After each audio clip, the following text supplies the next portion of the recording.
He could be scared as heck inside, but you don't see that. I don't think he is, though. No, I don't think he is either. Yeah, and I think they have a real good one on their hands for the future here. Well, we've got more to talk about. Seattle in town against the Leafs. This is Leafs Game Night live from Scotiabank Arena on TSN 1050 and the Leafs Radio Network.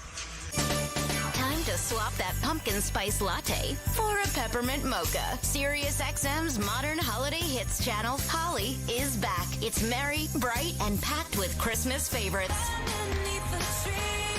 Have a holly jolly Christmas. Last Christmas, I gave you my heart. Holly, listen now for a limited time on Channel 79 and on the Sirius XM app. Free with all trials and popular plans. The best player analysts and insiders live on NHL Network Radio. Brian Burke. But now it's a big story. Headline, Johnny Gaudreau bench. But he's not playing that well. His stats are terrible, and he's not playing that well. They sat him out. Now, he had the right response. He said, I got to play better. And that's all it is. Same thing here. You're playing poorly, you get benched. Shut up and work harder. Get the latest opinion and analysis you need on the home of hockey, NHL Network Radio, Sirius XM 91, and the Sirius XM app. 24/7 Hockey Talk. My boy Brady Tkachuk fired up, said what he wanted to say. I love when a captain comes out like that and sticks up for his team. Listen, the fans of Ottawa, they paid their hard-earned money to get in there. I guess if they want to boo, they can boo. I love Brady sticking up for his guys. But Brady Tkachuk, good for you. Say how you feel. Plays hard on and off the ice. Cooley, I love that kid. Sirius XM, NHL Network Radio. Sirius XM 91. And on your schedule with the Sirius XM app. NHL Morning Skate. George McPhee on the Vegas Golden Knights. Give us a sense as to what you and Kelly were thinking in terms of this season's roster. The team overall is in pretty darn good shape. It's sort of in our prime. This team wants to be some kind of legacy team where you can win a couple of Stanley Cup. That's the challenge that you present to the players. NHL Morning Skate With Scott Laughlin and Gord Stellick. weekdays 7 a.m. Eastern On NHL Network Radio. Sirius XM 91 and the Sirius XM app. The Point with Boomer Gordon. Speaking as someone who grew up an Islander fan, you're not good enough to win now. You've got no prospects for the future, and you're not bad enough to get, like, the lottery pick. So we're just going to watch the Islanders float in the hockey abyss indefinitely until someone in the organization acknowledges that what they have is broken. And I don't think anyone's going to do that. Point with Boomer Gordon. 1 p.m. Eastern on NHL Network Radio. Sirius XM 91 and the Sirius XM app. If you're a soccer fan, you know that this music means one thing. The Champions League is on Sirius XM FC. Hat-trick for Erling Haaland. Kane scores. The top teams from around Europe are battling for club soccer's holy grail. Real Madrid do what they do best. What a start for Inter. Hear all the top Champions League matches all tournament long on Sirius XM FC 157 and streaming on the Sirius XM app. The biggest names in the game. Trying to get behind Ristolainen. Walks in. Put it between his legs. Shoots it. Score. NHL play-by-play on Sirius XM. Leafs Game Night live from Scotiabank Arena. Seattle in town to take on the Toronto Maple Leafs. Both teams have just completed their pregame warm-up, and the ice crew is out there. Jim Taddy and tonight from the Athletic, Josh Cloak, here to set up the game for you. Coach Keefe on the next man up mentality with Gio out for weeks with a hand injury. It requires that you're playing, together and supporting one another in all areas of the game. That's with the puck, without the puck, defending with numbers. That's how you want to play at the best of times. But certainly, when things, when adversity hits, in this case injuries, you need guys to step up in that manner. It's not just those coming in that have to do a job. It's everybody else has got to pick up the slack just a little bit. When you're deciding between Reeves and McMahon, is it just about keeping both guys engaged, or how much does the opponent matter? Yeah, it's a bit of both. It's a bit of both for sure. We don't want to let either guy sit for too long, but also I think, whether it's our own game and what we think we need just for our own team game, or, how we think that the game might go in terms of the opposition and some of the challenges they might bring. It's a bit of a balance there. It's not necessarily one thing or the other. It's, you're constantly just having those discussions. But McMahon's done a good job for us, and he's probably been out a little too long here for us, and we want to kind of get him back involved. What is the biggest challenge that Seattle presents? Well, a couple of things. One, they're one of the best defensive teams in the league. Their goaltending hasn't held up for them, but they've done a really good job of limiting chances against. They're very structured. They play hard. They play quick. Puck hasn't gone in the net for them the same degree as it did maybe last year. But to me, you watch them play and they look very similar. I think it's one of the strange things when you look at it. I think they've had all 6 defensemen that have played every single game, and they've got familiarity on their pairs. And forwards, really from line 1 to 4, it's not a lot of difference, not a lot of change. Like there's speed and skill and different elements on each line. So, you kind of know what you're expecting, but we're going to have to find our way through their structure to get to their net. What's your sense of Austin's game right now? Oh, I think he's. We've talked enough about these guys. I think that they're trying to find that balance of producing and doing what they do best and be a difference maker offensively for the group, but also recognizing that there's a process they need to work through to earn those looks and earn those opportunities and work their way through it. So I think he, like Mitch that we've talked about, is similar. And then, even Willie's kind of gone on the other side of it here now, and he's got to kind of work his way back to the same way. And so guys go through this, and the focus has to be our team game and what their role is in our structure and what's required there, and everything else will fall into place. They're just too good of players for it not to. What have you liked about Joe Wall's game the last little while? Give him that 3rd straight look to me. He just looks confident, comfortable in the net.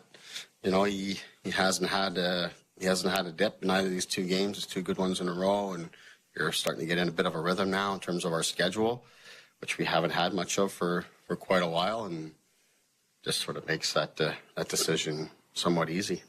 How do you deliver that news to the goalies? Every coach does it differently. Do you just tell the starter, or do you also explain to Samsonov why it's not him again? Yeah, I rarely break the news to the goalie. Like that, Curtis Sanford's, he handles that sometimes if there's, if it's something extreme or something that really, needs my perspective on. I'll spend time with him and explain my perspective on it. But generally speaking, Curtis and I, we talk about it. As I said, I think in this case, decision's somewhat easy. So Joseph's done a good job, and it allows Sammy more time just to continue to work and, be ready when the net comes back his way. But we really like, the job that Waller's done here in the last little bit. You coached Rich Clune on the Marlies. What's your reaction to seeing him as an assistant there now? Yeah, it's pretty cool. I was talking to him the other day. He's done a tremendous job, first of all, in just embracing his role in our player development department. And I think the job that he's done there made it where, Marlies were looking for some more help, on the everyday assistant coaching side of it. And because of the job he's done and the character of the person and what he means to the organization, I think he seemed like the natural one for them to go to. And it's a change for him, but he, I think, has not surprisingly jumped all in on the player development side and to sort of bridge that gap now between the coaching staff and the players, but also just everything he's been through in his own career, between a minor league player, an NHL player, and all his life experiences. I think it's a tremendous add for that group. Sheldon Keefe getting set for the Seattle Kraken visiting Scotiabank Arena tonight. Josh Cloak, I think between you and Sheldon, you've converted me to the theory of it's late November, December starts tomorrow. There's some injuries here. Let's see what we have. And on the other side of Christmas, if we're not happy, then we could approach the trade market. Does that make sense? You can just say that I converted you more than Sheldon did. You can just say that it's my voice that you trust a little bit more. That's fine. You can tell everybody out there in Radio Land. I know it was a combination. It was, it's never the right that you slip in. It's the right-left combo that gets me. Oh, that's beautiful. Listen, I just don't think the Leafs and Brad Treliving and Sheldon Keefe went into the season thinking this defense as assembled was going to be the defense that they would go into the playoffs with. I think they were were upfront with everybody, in the team from the start. Right? I don't think they were under any illusions that the defense has assembled. I believe Brad Treliving called it, in the offseason after he acquired John Klingberg, right? The biggest addition to the defense. Even then, he still called it a work in progress, right? So I don't think, even now when they look at, missing these, half of their top six, I don't think anybody thinks, well, we're really in trouble now because we can't add anybody. I think they always knew they were going to have to add. Yeah. I think the question now just becomes how much money are you going to be able to spend at the market, right? And I don't think they know that yet. Yeah, and I guess, retrospective analysis allows you to look back on the Klingberg signing and question it. It's one of the biggest mulligans, I think, that a general manager in this city has gotten in quite a long time. Right? John Klingberg wants to play. John Klingberg used to be a dominant defenseman in the NHL. We all know these things. But how can you call his play, in his Leafs tenure, his brief Leafs tenure, look, there were shortcomings. Right? He wasn't the player that the Leafs hoped he would be. I think that's probably the most polite way to put it. Well, and also I think there's significant drop-off in his play over the last 2 years. He's just not what they need, right? Sheldon Keefe, when the Leafs were rolling last year, when the Leafs were at their best last year, and they looked like a team that could compete for the Stanley Cup, and that's after the trade deadline when they brought in Noel Acciari, Ryan O'Reilly. Those players were brought in to kind of enhance the type of team that Sheldon Keefe had always wanted, which is a defensively sound team. Right. Whenever you asked Sheldon last year, when the team was rolling, and you asked him, what makes this team so dominant, always pointed to defensively. He was so proud, and I know this, he was so proud, more than anything, of the work that this team has done defensively. John Klingberg worked against that. Right, so you're going to need. So they got a mulligan, fine. Right. But again, now it becomes how do you utilize the resources, the limited resources that you do have. Nikita Zadorov is off the market. Chris Tanev is a player that I think the Leafs have looked at, should continue to look at. Right. I think he's a great plug-and-play option here. They're still going to need some more offense from the blue line, so that you're probably going to have to add 2 defensemen. But the point is that the Leafs defensively are not where they are last year. They knew that coming into the season, and it's still hampering them. Well, it also makes you realize the injury to Liljegren, just how much that is a major problem. And I think it's about time that the market and people in the organization really start understanding how good of a player Timothy Liljegren has become, how good he can be. He's made remarkable strides. Sheldon Keefe did say today that he started skating yesterday for the first time, but my understanding is he's still quite a ways away from returning. So this is not a problem that they're hoping to just kind of ride out in the short term. It's a problem that genuinely needs to be addressed. That sounds kind of drastic, but perhaps it should be, because the 5 regulation wins in 20 games, that's not a Stanley Cup contending team. No. Right? No, you look at what, again, the NHL is a copycat league. We know that. And what stood out to you about the Vegas Golden Knights last year? Well, the big defenseman. Yeah. I'm shrugging my shoulders because it's a copycat league. He did shrug his shoulders. It's a copycat league, and the formula is not difficult to copy here. That would have been really guy from me. That's my shoulder shrug. I say really guy. Okay, well, I'm going to start implementing that into my repertoire. Okay, and repertoire needs some additives. There's no question about that. Yeah, I mean, so when they broke camp and if you're trying to do the copycat thing, and you look at that Leaf blue line and you go, sorry, I don't see the size there. I don't see the grit there. A lot of it's on Morgan Rielly again. And so far, so good. You cross your fingers because he's been healthy. Sure, but even then, even if when everybody's healthy, right, you're still relying on a 40-year-old, to the oldest player in the league, to anchor, or sorry, not to anchor, but to be part of your first penalty kill unit. Yeah. When the plan coming into the season was to kind of, alleviate some of the heavy minutes that Mark Giordano was going to play so that he would be ready for the playoffs. You're well past that. You're relying on him too much, right? I think we're at the point, if it hasn't been clear, that this blue line isn't going to require a Band-Aid but major surgery, and I just think the injuries have probably made that's so much more apparent than it was, a few weeks ago. Yeah, so, you're talking at least 2 guys added to that blue line, I would assume. And, by looking at what you have to do asset management. You see what you have, you know what you need, and sometimes you have to move bodies out to get what you need. So the Leafs have a first-round pick this year. So far. Yeah. They have actually, I wouldn't trade it. Based on what we've seen at camp, the last 2 first-round picks at Nyes, keep them. Well, you wouldn't trade it because, so what are you going to trade? Anything. What are you going to move? I'm going to move. I'm not going to move that first-round pick. Right. I'm going to move other things. Obviously, the price for Zadorov was a 3 and a 5. They could do that. Sure. I think the price for Chris Tanev, for example, is going to be a little heavier than that. Sure. Well, somebody has to go back. Yeah, and I think, I think the Leafs are probably going to have to move out more salary or ask a team to eat salary, right? And I think that's going to require more draft picks. Look, Brad Treliving has never been shy about making a big deal, and I think he might make one soon. Okay, we're going to set up the opening face-off for you next. This is Hockey Conquers Cancer Night here at Scotiabank Arena. There'll be a special ceremony. We'll have that for you. This is Leafs Game Night at TSN 1050 and the Leafs Radio Network.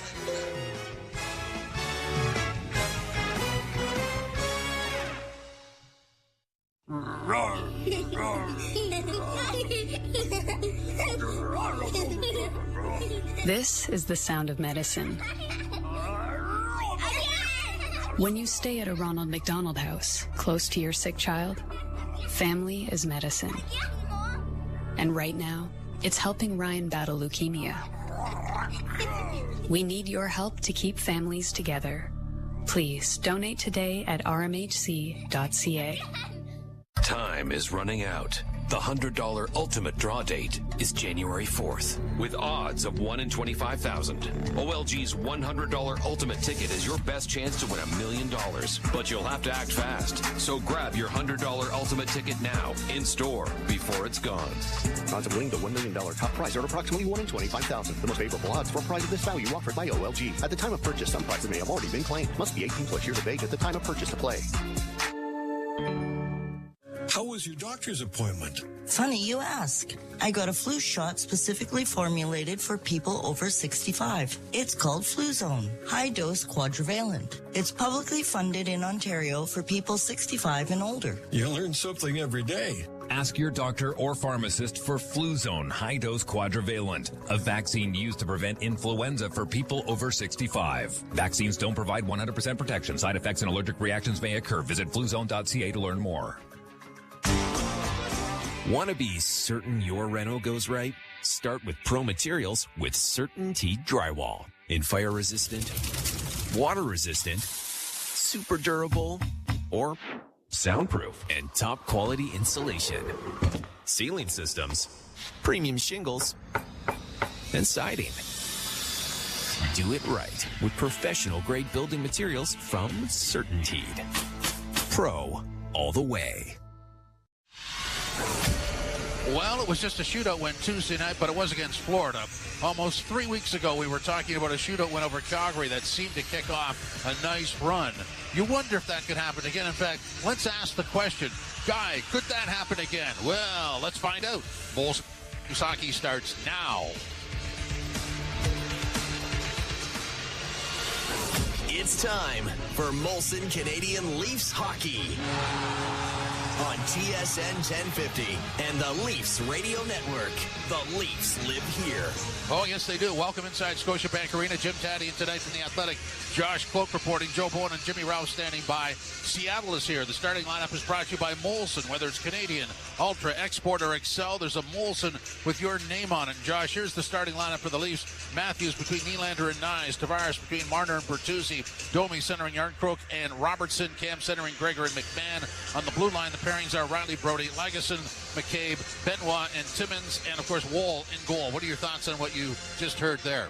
Mitch Marner, right? 20 games played, 20 points, right? For most players, that would be fantastic. That'd be a career year. Mitch Marner is not most players. I think anybody who's watched the Leafs recently has seeing that Mitch Marner is not at his best. Yeah. Right? He doesn't look as confident. He doesn't look as poised with the puck. He's not as defending as well as he has in the past. Right? I think Mitch Marner is fighting it a little bit. You're just waiting for him to have that kind of game that builds the confidence that turns the corner, because as an $11 million player, you expect a lot more out of him. He expects a lot more out of himself. He's had chemistry with John Tavares in the past. Until he has that game where he breaks out, we're going to keep talking about him. In a couple of minutes, we'll throw it over to PA announcer Mike Ross. There's in-house acknowledgement for Hockey Conquers Cancer. It's that night here for the Leafs, and so we'll listen to Mike Ross do that. It's interesting because Marner has admitted that he's not where he wants to be, and in this game, you would have predicted, as you did earlier, that this is an opportunity for the Leafs to pounce on Seattle, and yet at this point, after 20 games, it is a question mark, isn't it? For sure it is. Like, when you have a player of his caliber, who he admitted is not trusting himself in the way he has in the past, that's a difficult thing to overcome, right? They're kind of insulating him a little bit by putting him with John Tavares, who's having a great year, right? And I think Sheldon Keefe knows that. He knows that, he's not trusting himself. So it may be a demotion to the third line, which I think a lot of people would want, right? Yeah.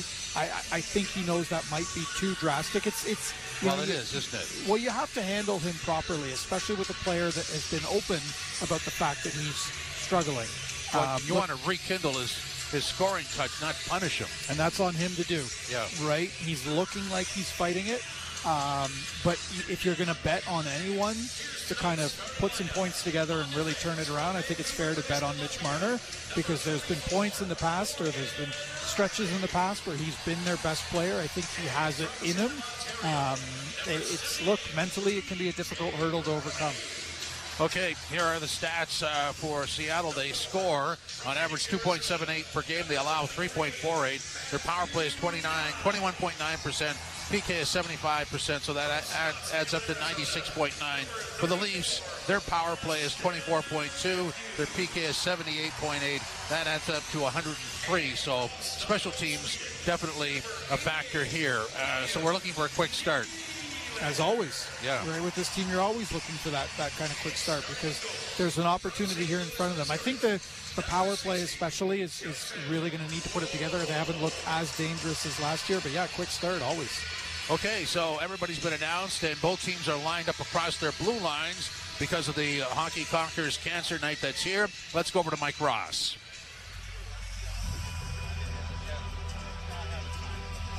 The National Hockey League and the National Hockey League Players Association launched Hockey Fights Cancer in 1998. For the past 25 years, Hockey Fights Cancer has brought the hockey community together by uniting players, alumni, coaches, trainers, officials, club staff, and fans to support families fighting this terrible disease. More than $32 million has been raised over the first 25 years. Together with your support, we will continue to accelerate cancer research. Tonight, we come together in support of patients and their families who are braving their fight against cancer. Although the players of the Seattle Kraken and your Toronto Maple Leafs will battle it out on the ice tonight, when it comes to the fight against cancer, we are all in this fight together. We now ask our players to raise their sticks in salute and ask fans to turn on the flashlights on their phones and hold them high as we shine a light on all those fighting cancer and remember the loved ones we have lost from this devastating disease.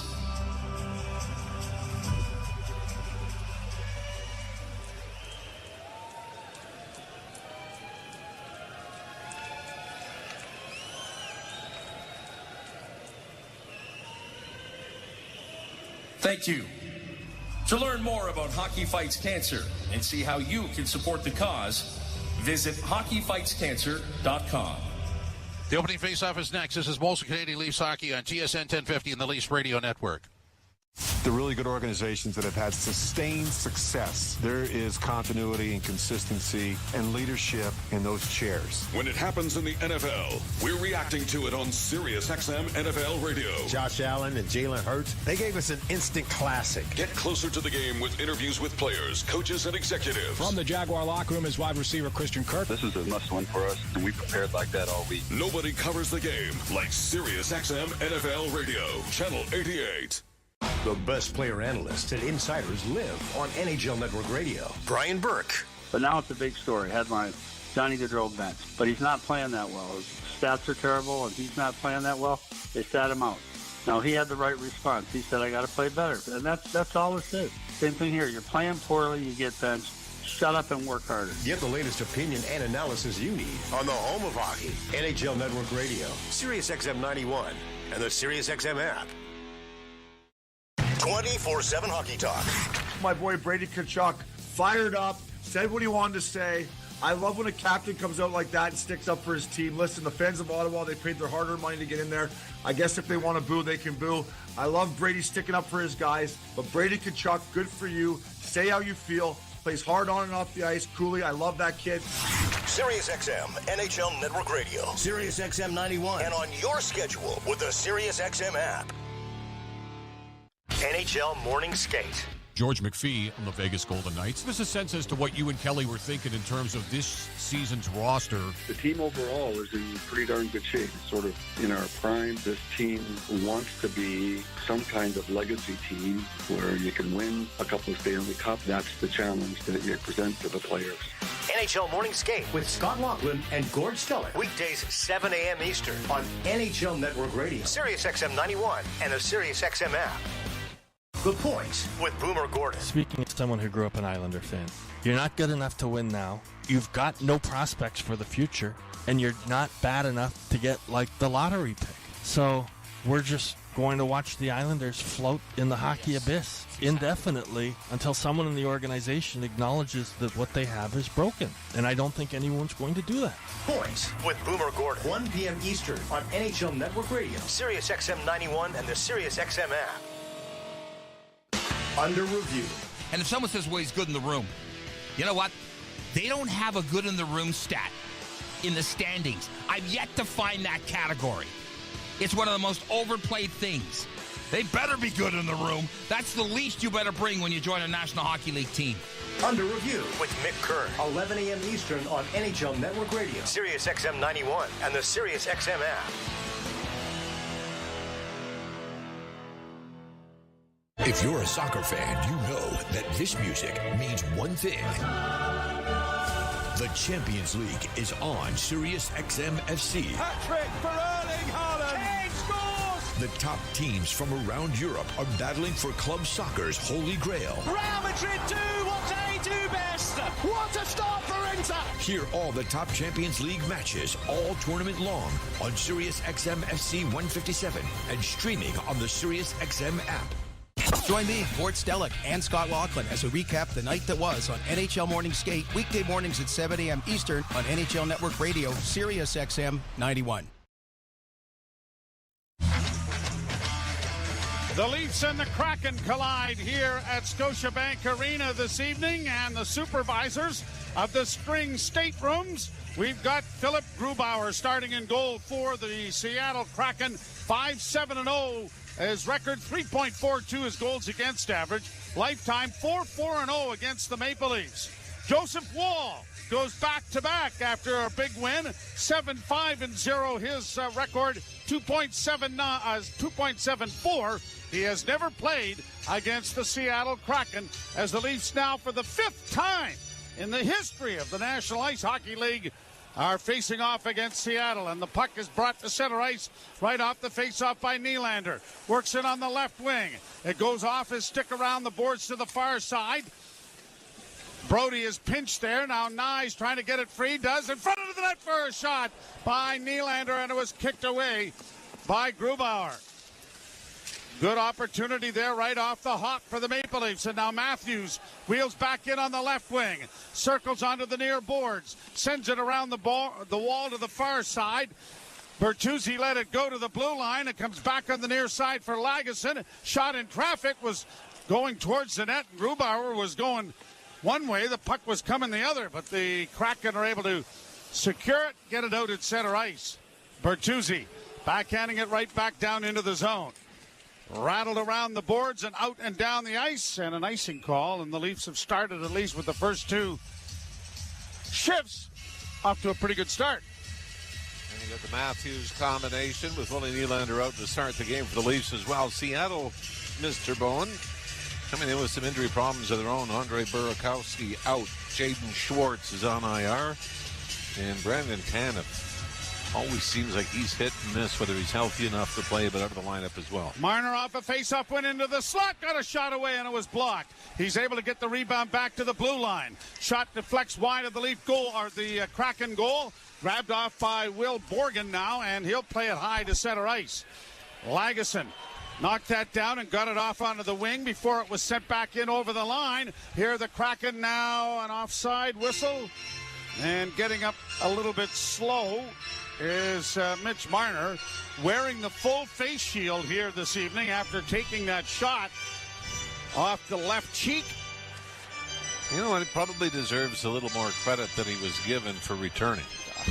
The guys you sustain that kind of injuries, and it's certainly understandable to be done for the night. I think one of the people that most appreciate the hockey player is Shaquille O'Neal. Are you kidding me? What? I think one of the people that most appreciate the hockey player is Shaquille O'Neal. Are you kidding me? Basketball player be gone for 4 months. Charles Barkley as well is Yep. a huge hockey fan. Yep. Face off into the Toronto zone, an icing call against the Maple Leafs. Seattle right now is out of a playoff spot, but they're just, a couple of points out of the wild card position. You remember it was last January they went on a great run that got them in. Win the face-off, fed off on the wing by Dumoulin. It's centered to the right wing side, and it's going to be poked out into neutral ice, and racing after it, Robertson got it back into the slot. Now Domi trying to backhand it into the zone a little deeper. Gets some help here from Yarncrook to Robertson. Robertson around back of the net for Domi. Domi has to chase it down into the far corner. Left it there for Yarncrook. Yarncrook against the boards. It comes to the blue line, and the Kraken will get it out. Brought forward now by Yamamoto, and he'll play it around the boards and then get drilled by Simon Benoit, who really stepped into him. Puck up on the wing, and now the Leafs break it out at center ice. It'll be chipped off the glass. No, going to miss the glass. Go into the crowd and out of play. And you talk about next man up, things going on. They've got a number of defensemen who are hurt, but now you're going to see Simon Benoit, and they brought up Max Lajoie from the Marlies. Their opportunity to make a name for themselves. Show the coach that, hey, you know what, we're pretty deep on defense through the organization with all of the talk about going after a defenseman. Well, and let's not forget, they went and got Connor Timmins last year for the same reason, when they were starting to run a little bit thin, and now all of a sudden it doesn't look like he's a detriment to put into your lineup. Larson playing the puck into the Toronto zone, curling out of the corner with it and getting it back to the point was Studenik, and now a shot. Wall didn't see it. It goes into the corner after he made the save, and the Leafs trying to work their way out. Riley got his feet pulled right out from underneath him, but there was no call, and now it's down into the Seattle zone. McMahon into the game. Reeves a healthy scratch. The only change up front for the Maple Leafs, but Mark Giordano is going to be out for a while with a broken finger. And that's the price sometimes you pay for blocking shots, and he is very good at it. Shot at it. Shot down into the zone, and we're going to get an icing call. Boy, and are we getting a penalty call as well? One of the Kraken down on all fours and not getting up. This was just a collision right in front of the Leaf bench. And I think the Leafs, somebody's taken a... Jared McCann is limping badly to the bench. And it is... tripping is the call, and I think Jake McCabe is the one that's going to go. It looked like just two guys going in opposite directions meeting, but it's skate on skate. Penalty kill. Sorry, Jimmy. You finish your thought, and I'll get it in. No, I was just going to say, it looked more like coincidental contact than anything else. Penalty kill brought to you by CMC Markets. Take your trading to the next level with $0 commission on stocks. First power play opportunity for the Kraken. And it is sent out and down the ice very quickly by the Maple Leafs, who stand 18th in the NHL in power or penalty killing proficiency. Quickly brought in over the line now by Vince Dunn. The Mississauga native drops it off onto the far side. Marner got a piece of his man. Puck along the boards. Marner playing it up on the wing, but it is gobbled up, and then a shot from a sharp angle handled easily there by the Leaf netminder, and it is played by Toronto to center ice. One penalty killer exchange. Brought in over the line by Beniers, and now onto the right wing side. Trying to come out with it is Tolvanen, and it goes back to the point and goes all the way down the ice. Grubauer has to come out and play it away. Dunn coming out of the Seattle zone, drops the puck back. Wenberg to the right wing side for Jordan Eberle. He hits the Leaf line to get it into the zone. Tried to get a return pass as it's rung around the boards to the right wing side. Back to the point, kept alive by Justin Schultz. Puck comes back to him again. Schultz to the left wing side to the point man. Wrist shot coming, deflected. It sounded like it may have grazed the goalpost, but it goes up into the screen and out of play. Well, hopefully for Seattle, Jared McCann is no lasting effects of the collision with Jake McCabe. McCann out on the ice there in the power play, which is good news. As we mentioned, they've gone through a share of significant injuries, especially up front. Jared McCann, a 40-goal man last season. Face off to the right of Wall. 47 seconds left in the power play. And the draw scrum. The puck comes free, but it comes back to the point, kept in. Here's Schultz sending it off in the left wing. Gets it back again. Tried to fake a shot. Sends it along the right wing boards. Grabbed off there by Wenberg, and a shot is blocked as it comes back to the point. Here's a shot by Schultz that is deflected wide. Leafs don't get it out, though. Nice block by Marner, but it comes back to the point once more. Near side for Bjorkstrand, a shot, and that went wide, and now the Leafs pound it off the boards, but don't get it out. And a long shot. Great save made by Wall, and when he dove to find it behind him, he knocked it right through the goal crease, and the Leafs were very fortunate to get a hold of that and send it down the ice. But they had 3 golden opportunities to clear it before that. Benoit in the corner. Tied up. Penalty is expired. McCabe is back on the ice and is leading the rush now with Matthews. Matthews to the line and in.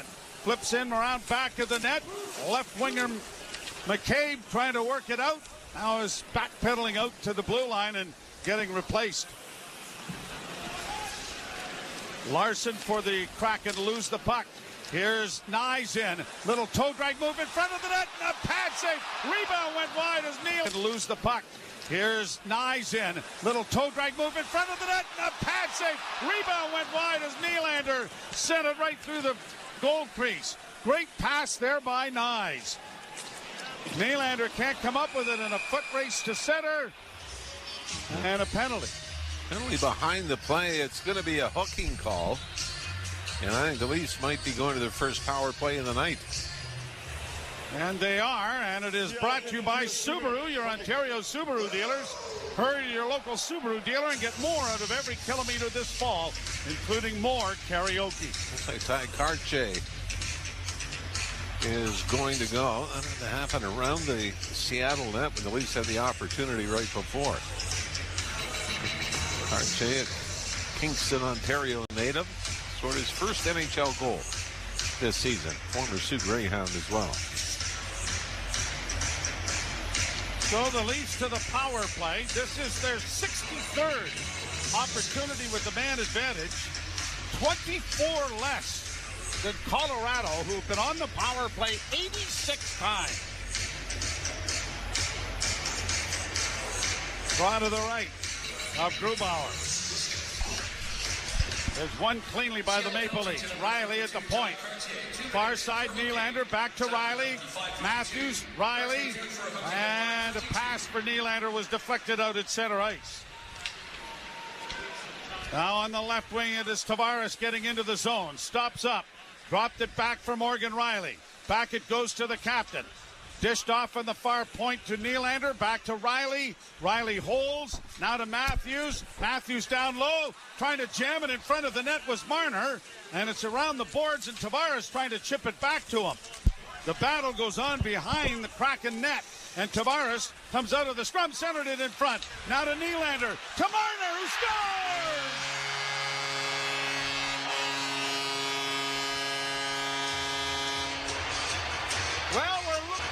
Well, we're looking for an explosion from Marner and Matthews. It took 6 minutes and 34 seconds to at least ignite the fuse. Well, for Marner, that snaps an 8-game goalless streak, where he only had 3 assists during that stretch. But for Marner, his second power play goal of the year, and overall it is number 6. When it was Tavares and Marner did a great job in behind the Seattle net to win the battles.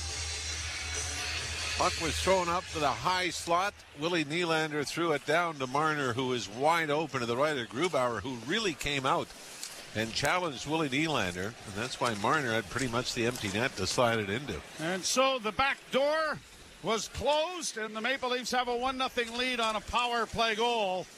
Marner's second by way of the power play, his 6th of the season.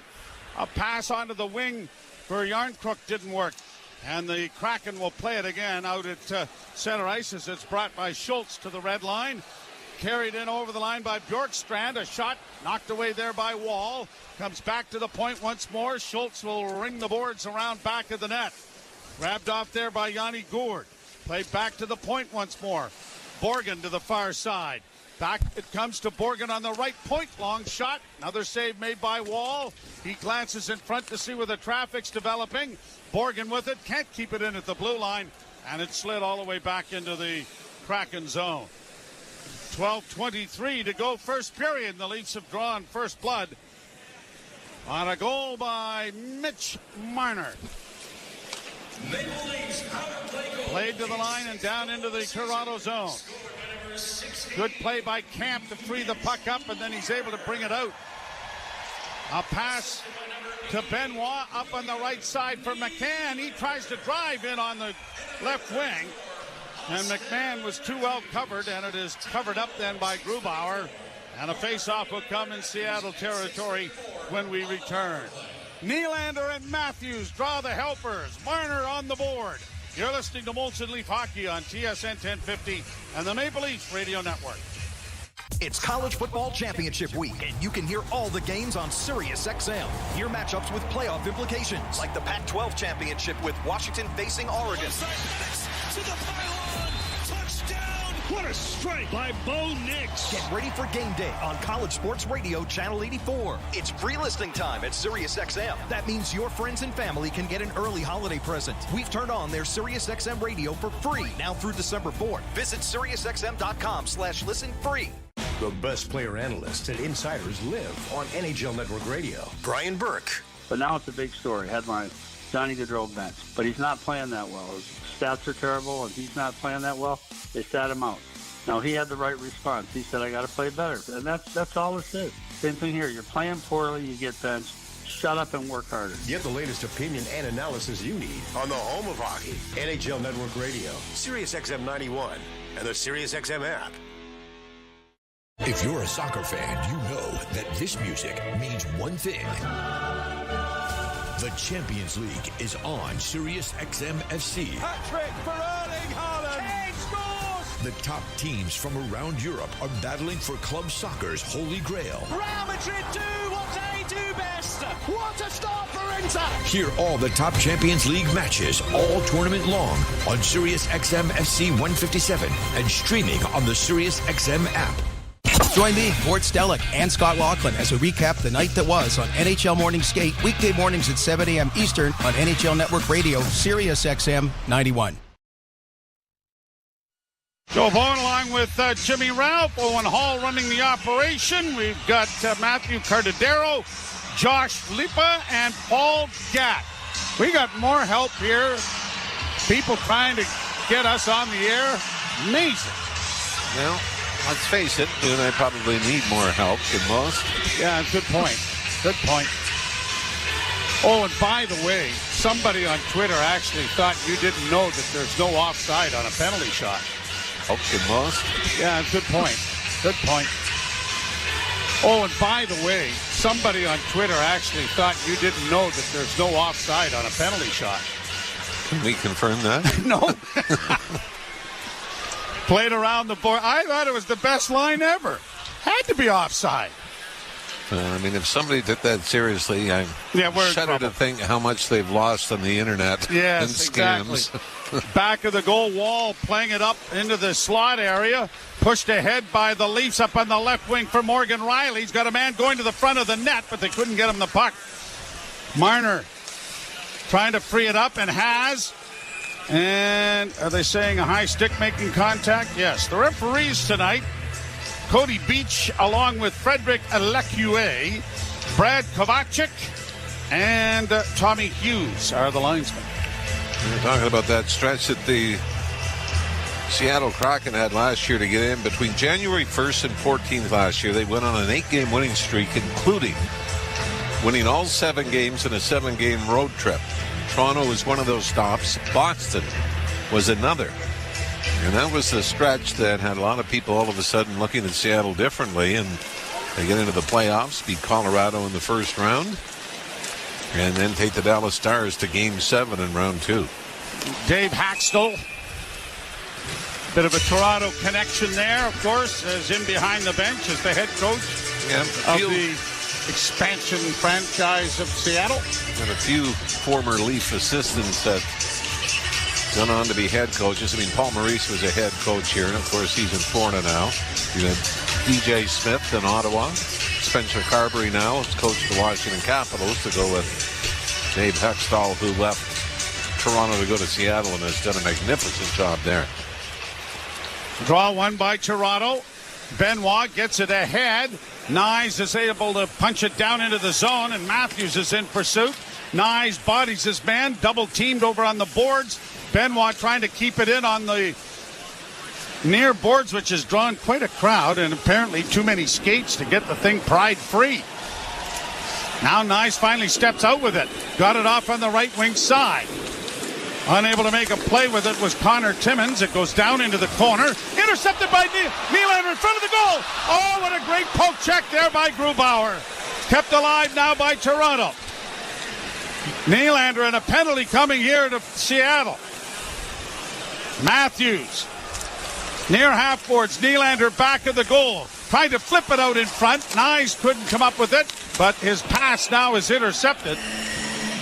And the second power play opportunity, my goodness, what a giveaway that was. Willie Nylander was standing by his little old lonesome in front of the net, and one of the Kraken defensemen thought, why don't we just see if he can score? I think the penalty came right after that when Matthew Nyes was going for the rebound.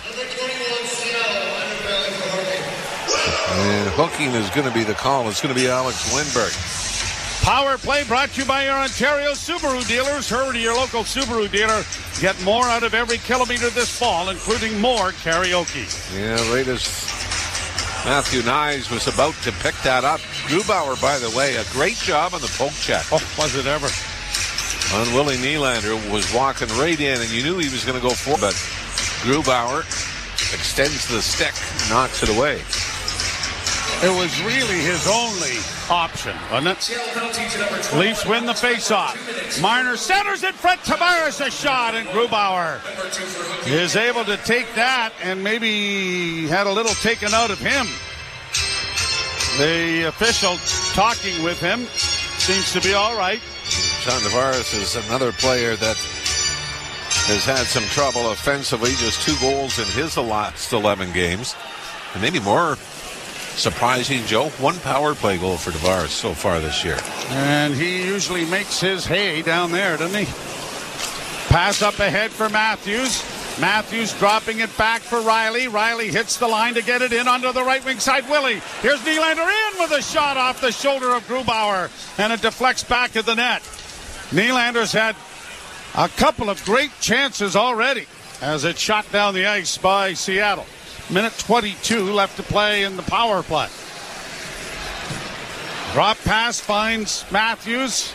He and Marner exchange. Marner back to Matthews across the line to Tavares on the left wing. Banks it back to the blue line to Riley. Far side Nylander closing with a shot. Deflected wide. Tavares gets it back to him. Back to the point to Riley once more. Now to Matthews. Down low Marner. Back to Matthews. They play catch with it. Now to Matthews and a shot. Goes off the stick of Pierre-Edouard Bellemare and into the screen and out of play. You hear that great saying that timing is everything? No, I've never heard that. Well, let me educate you on that. Pierre-Edouard Bellemare. Three of his former teams have gone on to win the Stanley Cup.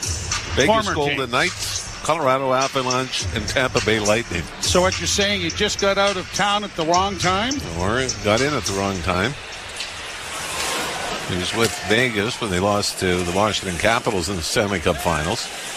Against the boards, grabbed by Seattle and backhanded out and down the ice. Timmins will go around back of the Toronto goal and start out with it. Likely to drop it back and does to Domi. Domi on the right wing side and unable to get in over the line was Yarncrook, and there's going to be a penalty here. Well, it's got to be an interference call. No, they're going to call it tripping. Trip on Yarncrook. And unable to get in over the line was Yarncrook, and there's going to be a penalty here. Well, it's got to be an interference call. No, they're going to call it tripping. Trip on Yarncrook? Yes. Yarncrook lost the puck and took Bellemare down trying to get it back. We thought it was just an offside, but in 26 seconds, the Seattle Kraken will go to their second power play of the night. Boy, crowd doesn't like the evidence that is being provided up on the scoreboard right now. The penalty kill will be brought to you by CMC Markets. Take your trading to the next level with $0 commissions on sale. Sheldon Keefe seems rather amused by this. A couple of rather odd tripping penalties the Leafs have taken early on. Draw one by Seattle. Long shot deflected just wide of the Toronto goal. Leafs play it to an open wing. Nylander's going to get there first. Play it back behind the goal to Riley in the near corner. Morgan Riley got it ahead, and now Matthews comes through neutral ice. Works in over the line, tried to find Nylander, but the pass was out of his reach. And the Leafs have it back in the center ice area. Penalty has expired, and Seattle is on the power play for the second time in the period. And an errant pass has gone all the way back to the goalkeeper. Now they'll start out with it. The drop comes to Eberle. Jordan Eberle coming through neutral ice. Hits the line with a pass in on the left wing. Back to the blue line once more. Looking for Bjorkstrand, who doesn't get the pass there from Dunn. And now it's intercepted by the Leafs and played out at center ice. It's a high stick making contact with it. Boy, that took the official a little while to think about it, didn't it? I mean, he let it look like the Seattle player touched it, and that's why Mitch Marner went after it, and then play went on for about a second and a half before it was blown down.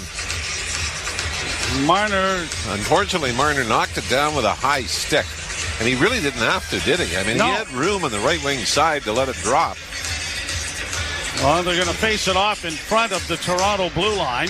7:45 left to play here in the first period. 1-0 Toronto. And the draw won by the Maple Leafs. And McCabe gets to it, and he launches it out and down the ice. Seattle 11th in the league in power play proficiency, 16 of 74 now. And they bring it in over the line, right wing side for Bjorkstrand. Played in back at the net, cut off there by Brody, who got it ahead. And again, it's launched out and down the ice, this time by Mitch Marner. Well, Seattle 0 for 1 tonight, just 1 for 17 in the 5 previous games coming in. Brought out at center ice. Yamamoto will dump it deep into the Toronto zone. Backed up on the far boards there by Beniers. It comes around to the point. Fed back to the blue line, off onto the left wing side, but a pass that was intended for Vince Dunn comes all the way back out at center ice. Back come the Kraken. Work to the near side. Chipped into the corner. Intercepted just as Yarncrook stepped out of the penalty box. And it's shot down the ice, so the Leafs are 2 for 2 on the penalty kill. And 1 for 2 on the power play, and we have a 1-0 Toronto lead. A 1-0 Toronto lead. Out at center ice, Robertson couldn't knock a pass down. Timmins back in behind his own goal. Tried to reverse it. Still has it up on the wing and does. And played by Yarncrook out at center ice. Domi will get to it first and he'll chip it, but he chipped it into the bench. And there'll be a face-off coming in the center ice area when we return. 6:15 to play in the first. Leafs with 7 shots, the Kraken with 5, but a goal by Mitch Marner on the power play. You're listening to Molson Leaf Hockey on TSN 1050 and the Maple Leafs Radio Network. The time has come. I agree. What? What has the time come for exactly? For me to design a pendant. See? A memory ribbon? What inspired you? I was thinking about things I want to always remember. Like what? You and Sean and Michael. You're leaving? I discovered something while I was away, and I have to follow it to see where it leads. It's fabulous. Callum, make sure every person is able to buy this. The Diamond Memory Pendant will start at $249. Spence. Located in Vaughan, Scarborough, and Mississauga. At Rona Plus, we're happy to call Toronto home. How happy? Happier than a carpenter with a new drill set, a decorator with new paint colors, a radio announcer with a big announcement. As of December 7th, your local Lowe's stores are becoming Rona Plus stores. Come celebrate our grand opening December 9th and 10th with free snacks, activities, and surprises for the whole family. Plus, find amazing opening day deals on the same Lowe's products you know and love. Check out your new Rona Plus stores in York and Etobicoke. You'll be happy you did. Visit Rona.ca for details.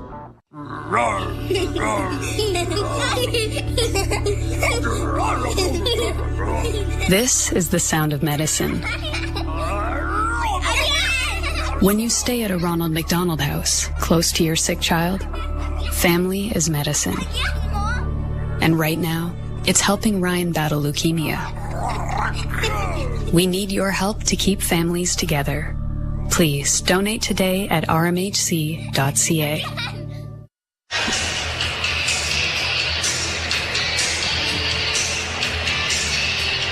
1-0 Toronto with 6:15 left to play in the first period. The faceoff's going to be right at center ice.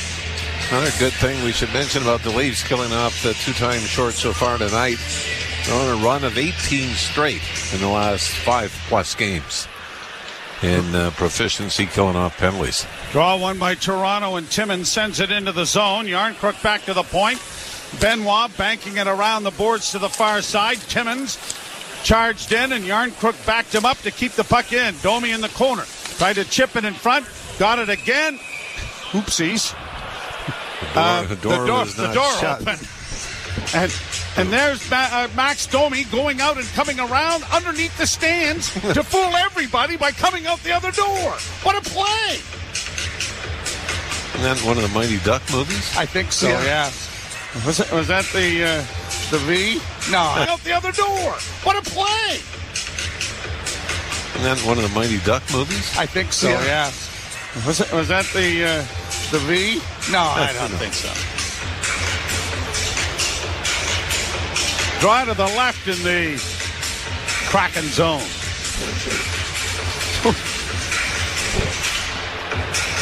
Be a big-time wake-up call if you got drilled there and all of a sudden you're halfway through the vomitorium heading out in the wrong direction.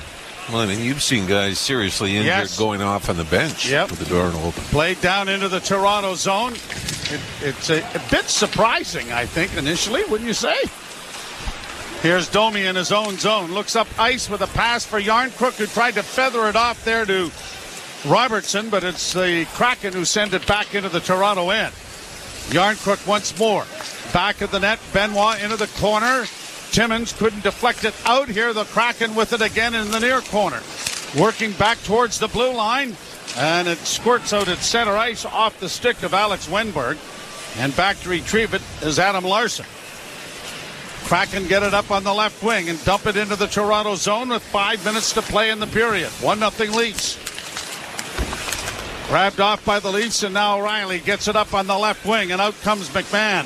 He'll play it in on the left wing side for Gregor, and a sharp angle shot was handled by Grubauer. Noah Gregor, along with Joseph Wall, were the heroes the other night. And here the Kraken back into the Leaf zone.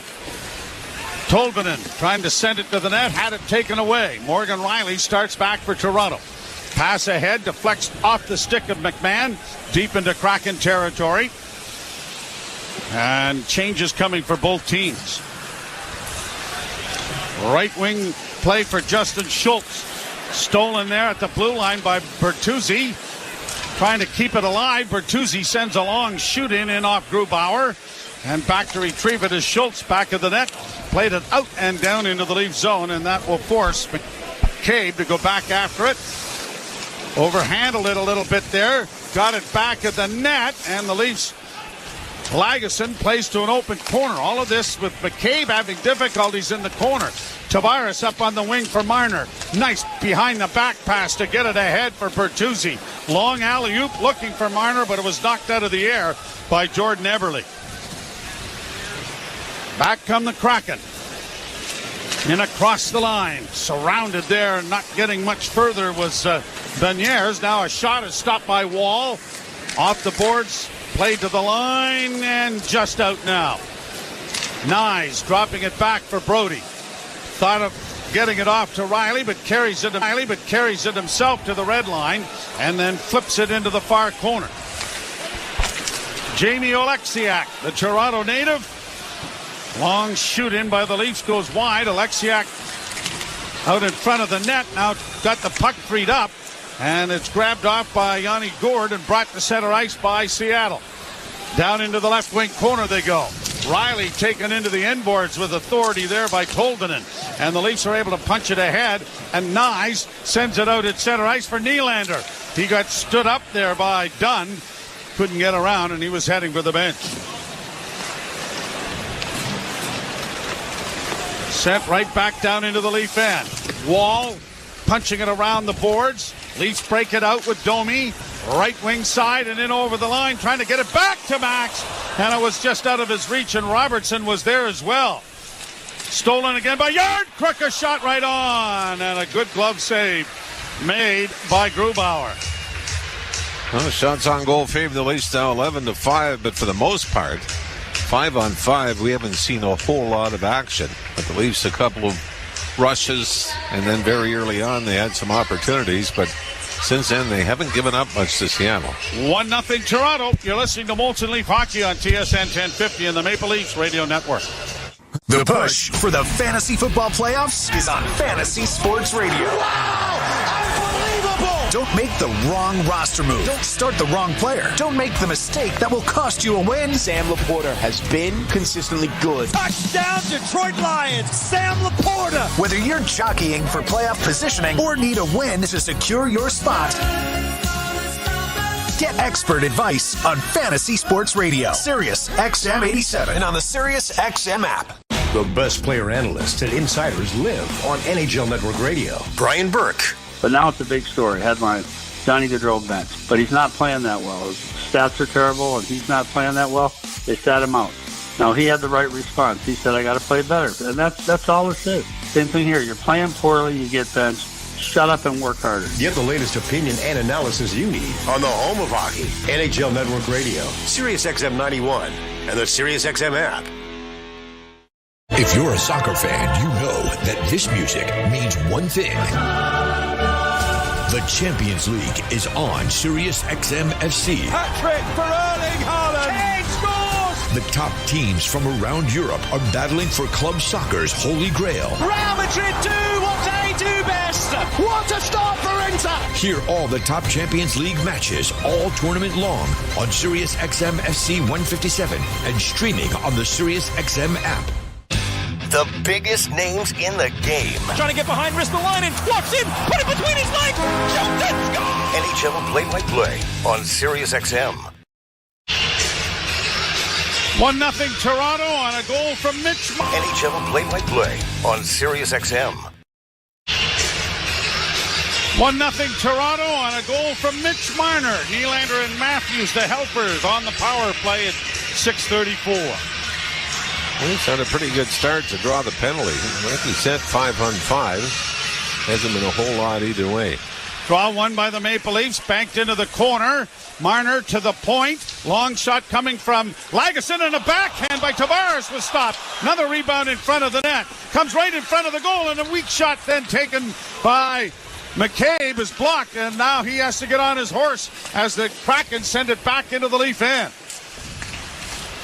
Robertson unable to come up with it. Marner ahead for it and send it back into the Leaf end. Robertson unable to come up with it. Marner ahead for Tavares. Tavares trying to play it ahead for Bertuzzi, but it's cut off. And Wenberg now for the Kraken has it taken away. Here's Bertuzzi in. Tried to make a move, and then he got flattened. There's a penalty, though, because the stick was up around his neck, which is one of the reasons he got flattened. Yeah, I think if you're Seattle, you're saying this might have been a little bit of embellishment. Cross-checking is going to be the call. It's probably more the chest area. But Bertuzzi on the odd man rush is able to draw the penalty. I believe it was William Borgen was a Seattle player that stood him up. I mean, it's a cross-check, but I think Bertuzzi might have choreographed that a little to his advantage. And the Leafs will take it. 1:39 to go here in the opening period, but the Leafs up 1-0. 18:21 the time of the power play. And the power play brought to you by your Ontario Subaru dealers. Hurry to your local Subaru dealer and get more out of every kilometer this fall, including more karaoke. Face-off scrummed. Goes free to Marner. Back to the goal in front of the net. A chance. Oh, what a chance there by Tavares. And it was stopped somehow by Grubauer. He still does not know how he kept it out of the net. Puck is back of the goal. Tavares back to the point. Nylander shooting, and that was kicked away by Grubauer. Nylander moving to keep the puck in on the near half boards. Back to the blue line, and it went right by Matthews and comes to center ice. Matthews in on the left wing for Morgan Riley. Back for Matthews, back of the goal he goes. Sent around on the boards for Bertuzzi. Matthews couldn't get to it, and now has to come back to center ice to retrieve it. And Bertuzzi will help out by playing it back into the Toronto zone. Second unit coming on. Brought out by Nylander. Pass on the wing for Bertuzzi. Backhanded quickly into the zone.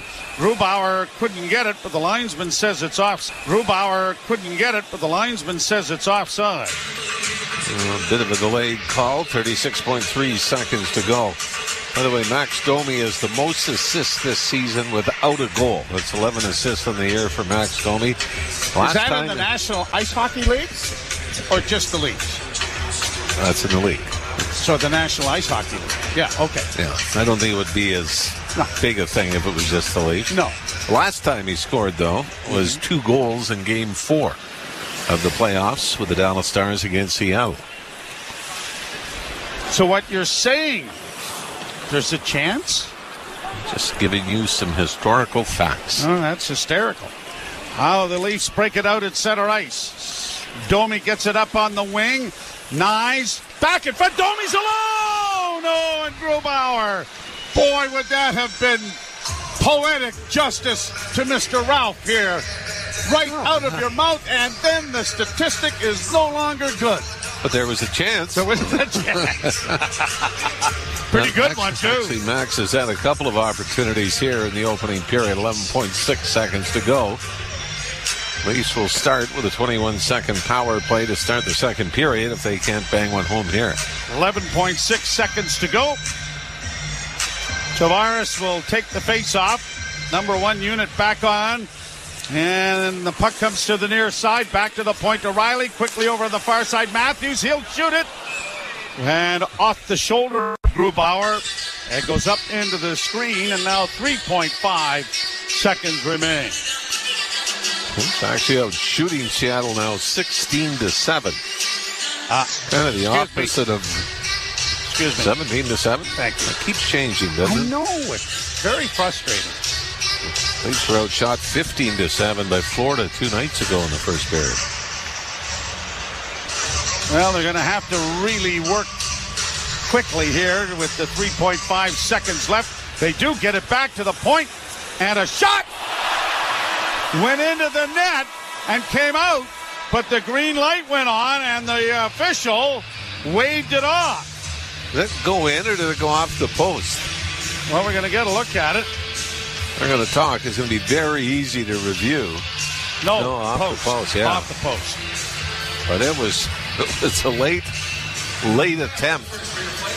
But boy, this was just ripped. And right where the goalpost and crossbar meet, blocker side on Grubauer. Fired from the top of the right wing circle. So the Leafs still 21 seconds to go in the power play to start period number 2. A dominant period for the Maple Leafs, who outshoot the Kraken 17-6. And Marner from Nylander and Matthews on the power play is the only goal of the period. We'll step aside. Mr. Caddy arriving. You're listening to Molson Leaf Hockey on TSN 1050 and the Maple Leafs Radio Network. Wednesday, December 6th, it's the News Nation Republican primary debate, moderated by Sirius XM's Megan Kelly. One of the candidates standing on stage could be our next commander-in-chief. Along with News Nation's Elizabeth Vargas and the Washington Free Beacon's Ileana Johnson. After I co-moderate this debate, stick around for my special Megan Kelly Show episode live. I'll see you there. Wednesday, December 6th, 8 p.m. Eastern on Triumph Channel 111 and News Nation. To find News Nation, go to joinnn.com. The best player analysts and insiders live on NHL Network Radio. Brian Burke. But now it's a big story. Headline, Johnny Gaudreau bench. But he's not playing that well. His stats are Tom. The best player analysts and insiders live on NHL Network Radio. Brian Burke. But now it's a big story. Headline, Johnny Gaudreau bench. But he's not playing that well. His stats are terrible, and he's not playing that well. They sat him out. Now, he had the right response. He said, I got to play better. And that's all it is. Same thing here. You're playing poorly, you get benched. Shut up and work harder. Get the latest opinion and analysis you need on the home of hockey, NHL Network Radio, Sirius XM 91, and the Sirius XM app. 24/7 Hockey Talk.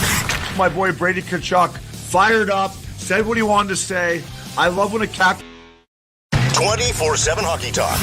My boy Brady Tkachuk fired up, said what he wanted to say.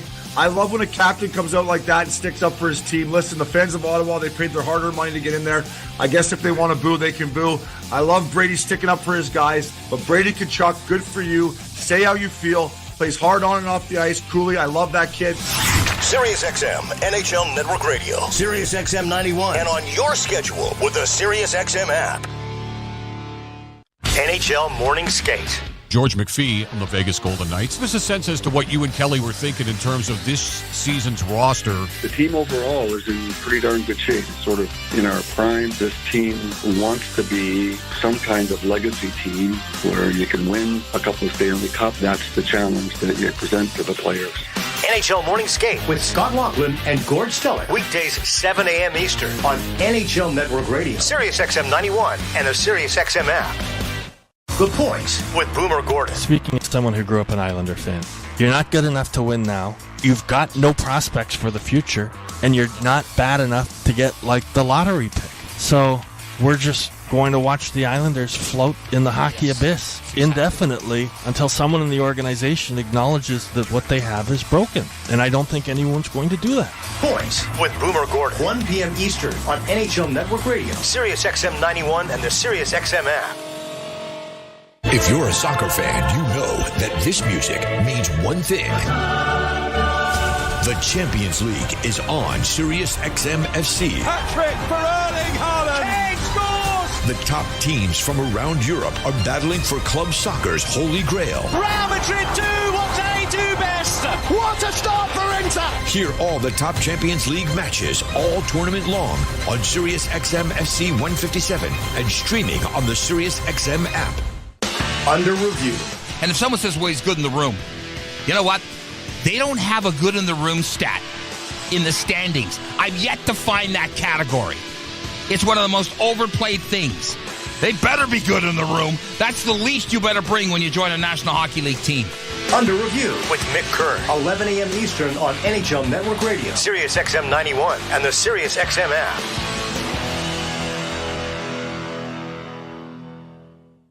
Join me, Gord Stellick, and Scott Laughlin as we recap the night that was on NHL Morning Skate, weekday mornings at 7 a.m. Eastern on NHL Network Radio, Sirius XM 91. Molson Canadian Leafs Hockey is on TSN 1050 and the Leafs Radio Network. The Leafs live here. Tavares comes out of the scrum, centered it in front. Now to Nylander. To Marner, who scores!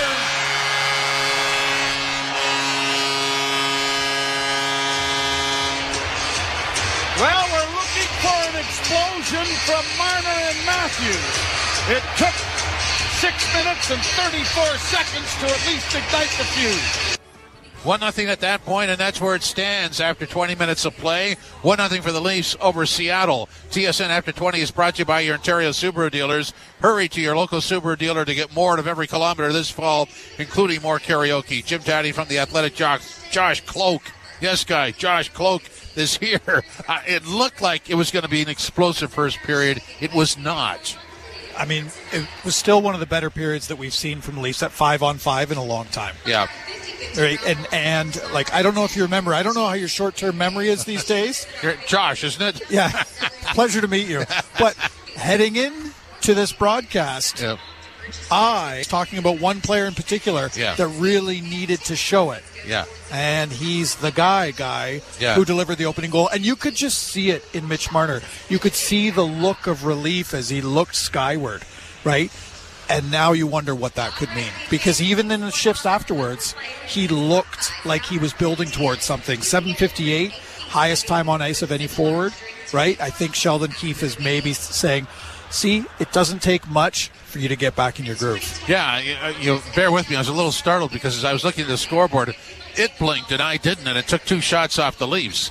So they've got 15 and 6 for Seattle. It was 17, but the people down the hall, the NHL officials have negated 2 shots. So, but there were opportunities there. And the odd thing is, at the start of the period and at the end of the period, at different ends, both goaltenders lost a puck that should have gone in, and it did not. Well, I think Joseph Wall's played really well. He hasn't been tested a lot. The key now for the Leafs is going to be how much they can continue to lean on the Kraken goalkeeper, because we've seen this before, right? We've seen them come out for good starts before and then let up. So they've just, 15 shots is still pretty impressive in one period, but they've got to, keep their foot on the pedal because this is a Kraken team that does have a few weapons. Yes, it does. And I'm just looking at it. So they had basically, 2 power plays and one is still underway. They're going to have just a couple of seconds left. That's determined a lot of the flow of the game. That shot that Morgan Riley took had gone in. It hit the post at 0.5 seconds left. So there was seconds left. That's determined a lot of the flow of the game. That shot that Morgan Riley took had gone in. It hit the post at 0.5 seconds left. So there was a good opportunity, and that's in a power play too. Who else caught your eye in that period? Yeah, I thought Morgan Riley played pretty well. I thought the third line that we were talking about before also looked good. I thought Matt Nyes was at his best when he was in those ugly areas of, in the boards, in the corners, hunting pucks, digging pucks out, getting them to his teammates. I thought Matt Nyes really looked really good, and we mentioned him before, but I know it's only 6 shots against, but Joe Wall giving his team a chance as he does. But Nyes and Wall really stuck out to me. Nylander, for me, could have had at least 2. And you know what? It's interesting how much the bar has been raised with William. Nyes and Wall really stuck out to me. Nylander, for me, could have had at least 2. And you know what? It's interesting how much the bar has been raised with William Nylander because he's unquestionably been their best player all season, and he's maybe slowed down a little bit over the past 2 games. We're talking 2 games. And Sheldon Keefe this morning literally said William Nylander looks like he's on the other side of it now. He needs to find his way back.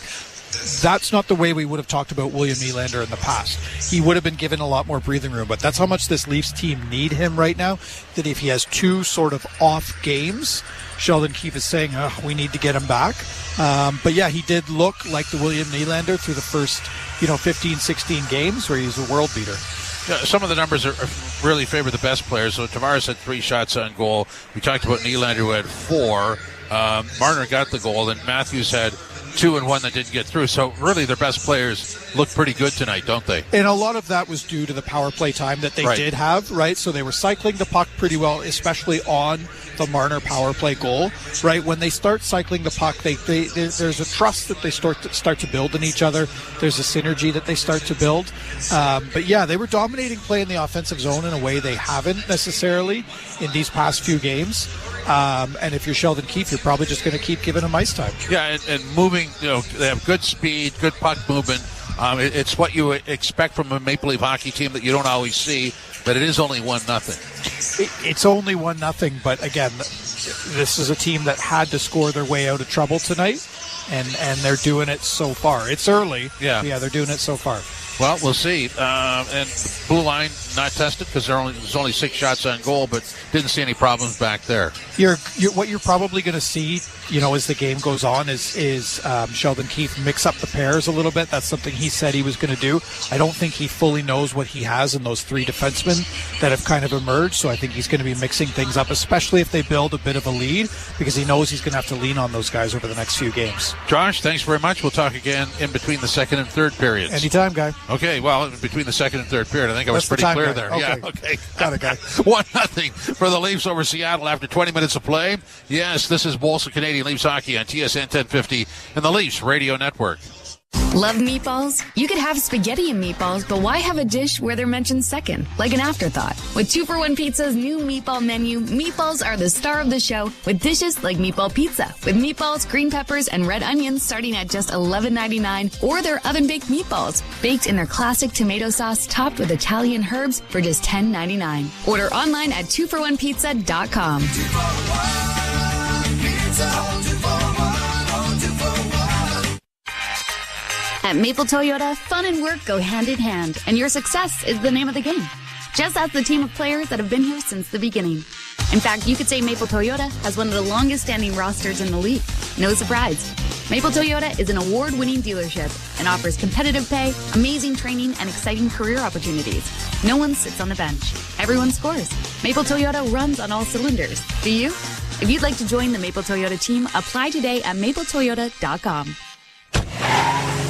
It's amazing how much mileage you can put on your car. At the next exit, enter shipping container and travel 7,620 kilometers, where you will arrive in Eastern Europe.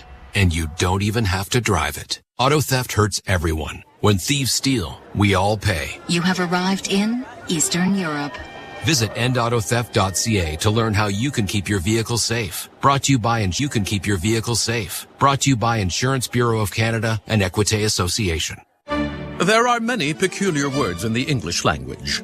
Words like salivigant, peregrinate, nemophilus, peripatetic, and conviviality. Yet, there is no word for getting the most out of winter in your Subaru, thanks to symmetrical full-time all-wheel drive and X-Mode. Until now. We call it unhibernate, as in while your neighbors stay home, you'll be unhibernating all winter in your Subaru. So peregrinate to your local Subaru dealer for a holiday bonus. And welcome to Uncommon Winter Confidence. Want to be certain your reno goes right? Start with Pro Materials with CertainTeed Drywall. In fire resistant, water resistant, super durable, or soundproof and top quality insulation. Ceiling systems, premium shingles, and siding. Do it right with professional-grade building materials from CertainTeed. Pro, all the way. Alpine News Network is here live with one of our superheroes. I don't want to say I'm a big deal, but I am a superhero. I love helping people consolidate their debts, and that's what I did for the Smiths. I took their bills and zoom, wha-bam, zap, turn them into one low monthly payment. No, the sound's not necessary, but it's part of the fun. Own your home? Need a loan? Alpine Credits can help. Alpine Credits, where homeowners get approved. Just for license 12616. The out-of-town scoreboard is brought to you by Maple Toyota. Build your next dream Toyota at Maple Toyota. Check out Maple Toyota's pre-owned inventory arriving daily. It's time to Toyota. Visit mapletoyota.com. Here's what we have out of town. Late in the first, San Jose and Boston. It's scoreless. Midway through the first, Hurricanes 1-0 over the Islanders. End of the first, Detroit 2-1 over Chicago. And at the end of the first, Panthers and Habs are scoreless. Also, after 20 minutes of play, Devils 2-0 over the Flyers, and the Lightning have a 2-0 lead over Pittsburgh after 20 minutes of play. Later on tonight, the Wild in Nashville against the Predators, Sabres in St. Louis, Oilers visiting Winnipeg, Habs visiting the Coyotes, Stars in Calgary, Capitals in Anaheim against the Ducks, and the Golden Knights in Vancouver against the Canucks. In our game, it's Sabres in St. Louis, Oilers visiting Winnipeg, Habs visiting the Coyotes, Stars in Calgary, Capitals in Anaheim against the Ducks, and the Golden Knights in Vancouver against the Canucks. In our game, it's 1-0 for the Leafs over the visiting Seattle Kraken after 20 minutes of play. This is Molson Canadian Leafs Hockey on TSN 1050 and the Leafs Radio Network. The really good organizations that have had sustained success, there is continuity and consistency and leadership in those chairs. When it happens in the NFL, we're reacting to it on Sirius XM NFL Radio. Josh Allen and Jalen Hurts, they gave us an instant classic. Get closer to the game with interviews with players, coaches, and executives. From the Jaguar locker room is wide receiver Christian Kirk. This is a must-win for us, and we prepared like that all week. Players, coaches, and executives. From the Jaguar locker room is wide receiver Christian Kirk. This is a must-win for us, and we prepared like that all week. Nobody covers the game like Sirius XM NFL Radio, Channel 88. The best player analysts and insiders live on NHL Network Radio. Brian Burke. But now it's a big story. Headline, Johnny Gaudreau bench. But he's not playing that well. His stats are terrible, and he's not playing that well. They sat him out. Now, he had the right response. He said, I got to play better. And that's all it is. Same thing here. You're playing poorly, you get benched. Shut up and work harder. Get the latest opinion and analysis you need on the home of hockey, NHL Network Radio, Sirius XM 91, and the Sirius XM app. If you're a soccer fan, you know that this music means one thing. The Champions League is on Sirius XM FC. Hat-trick for Erling Haaland. Kane scores! The top teams from around Europe are battling for club soccer's holy grail. Real Madrid do what they do best. What a start for Inter. Hear all the top Champions League matches all tournament long on Sirius XM FC 157 and streaming on the Sirius XM app. Join me, Gord Stellick, and Scott Laughlin as we recap the night that was on NHL Morning Skate, weekday mornings at 7 a.m. Eastern on NHL Network Radio, Sirius XM 91. The biggest names in the game. Trying to get behind Ristolainen, walks in, put it between his legs, shoots it, score! NHL play-by-play on Sirius XM. Join me, Scott Laughlin, and Gord Stellick, along with former NHLer Mike Johnson for NHL Morning Skate, weekday morning, 7 a.m. Eastern on NHL Network Radio, Sirius XM 91. Hi, this is Ray Hudson, and for all the biggest matches from club soccer's holy grail, the UEFA Champions League, tune in to Sirius XM FC 157.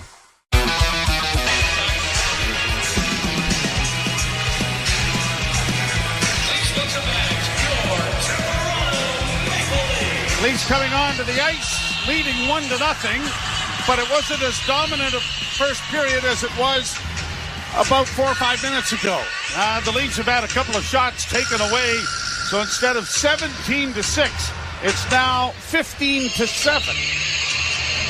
Not sure how that all works, but it's exactly the opposite of what we had a couple of nights ago, and the Panthers had outshot the Leafs in the first period 15-7. And if there's a downside from a Toronto standpoint, they must have outchanced Seattle 3-1 in the first period. Oh, I would think, yeah.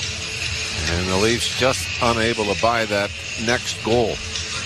But the one good thing is at least both power plays showing the Leafs are going to start with a 21-second power play here to begin the second period. But the power plays look sharp. And I really think the couple of losses that they had in Chicago and Pittsburgh, was the power play seemed to be the turning point in momentum, where the Leafs are up a goal, both Chicago and in Pittsburgh in the first period, had a 1-goal lead, had a power play. The power play went flat, and the game shifted back the other way. So we'll see if the Leafs can continue to push here in period number 2 and maybe get one early. Willie Nylander had 4 of the... Oh, wait a minute, it's getting worse. Now it's 14-7. If they don't hurry up and drop the puck, they might take the goal away. They did. It's 13. How's that stock doing, Joey? I don't know, but sell. He just lost, 4 shots in about 3 minutes? Yeah. Anyway, Willie Nylander has 4 of them. Or did they take that away from him? No. Is that like Back to the Future where guys are going to start disappearing now? Oh, yeah. When's the train come through? I always like that part. The train? The train. Remember the Back to the Future? And then you got the train. No, never mind. It's one of the last ones. I'm an original guy. I know that. Oh, you're original, all right. There is not anything ever produced that looks anything similar. Leafs on the power play, moving from left to right on your radio dial. They get it into the zone. Timmins dropping it back for Matthews to Nylander. A shot scores, Marner. Mitch Marner one-times it from the top of the circle and beats Grubauer. And the Leafs have a 2-0 lead. Both goals on the power play, both by Mitch Marner. As Marner, top of the left wing circle. And you don't expect it from him. You've seen Willie Nylander with the big shot there, but Nylander sifted to the front of the net. Morgan Rielly was down low as well. And then looking at this, Joe, I think this goes off a stick and changes directions before finding the back of the net. I think it was Adam Larson, Joe, just had it deflect off the shaft of his stick and flutter short side on Grubauer. Now it's very disconcerting is that they haven't. Oh, now they've added the shot. Had it deflect off the shaft of his stick and flutter short side on Grubauer. Now it's very disconcerting is that they haven't. Oh, now they've added the shot that went into the net. Pass into the Toronto zone, goes around back of the goal. McCabe ties his man up. Brody punched it over on the left wing side, and it is off a skate to center ice, sent there by Bertuzzi, and now launched in by Tavares into the far corner. Round back of the net goes Borgen. He's tied up by Tavares. Domi trying to get the puck free. It's bouncing as it comes to center ice. And the Maple Leafs are going to send it down into their own zone. Wall punching it around the wall, and it comes out on the near side. Timmins gets to the red line. Wall punching it around the wall, and it comes out on the near side. Timmins gets to the red line. Can't get it in. It's grabbed off now by Järnkrok, and he'll send it in deep into the Seattle zone. Järnkrok up against the end boards. Dumoulin trying to dig it out. It comes up on the near wing. Lagesson able to pinch to keep it in. And now here the Kraken getting a long lead pass to center. Tolvanen gets it to the Leaf blue line and into the zone. And now it's chipped into the corner. Yanni Gourde trying to free it up as it comes around into the near corner. Maple Leafs first there. But the pass for Lagesson didn't work. It'll come back to the point. Justin Schultz doesn't shoot it at the net. Gets it into the corner. Jaden Schwartz. The pass for Lagesson didn't work. It'll come back to the point. Justin Schultz doesn't shoot it at the net. Gets it into the corner. Jaden Schwartz tied up there. The puck comes free. Bjorkstrand gets it back to the point. They'll cycle it around back of the net. Grabbing it there, Tolvanen. Tolvanen works to the near boards. Now sends it to the net. And that was deflected. It may have gotten to Wall, who kicked it aside. Puck is played up on the near wing. And there's going to be a penalty. It's going to be the third tripping penalty.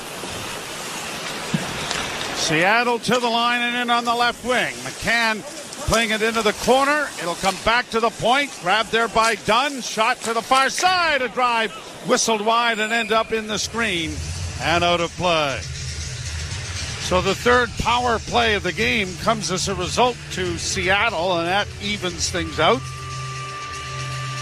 And again, I mean, this is one where Lagesson appears to be in a 1-1 battle with one Seattle player. The other one tried to blow through. But Lagesson had the stick out. And trying to get a look at who that was again. It might have been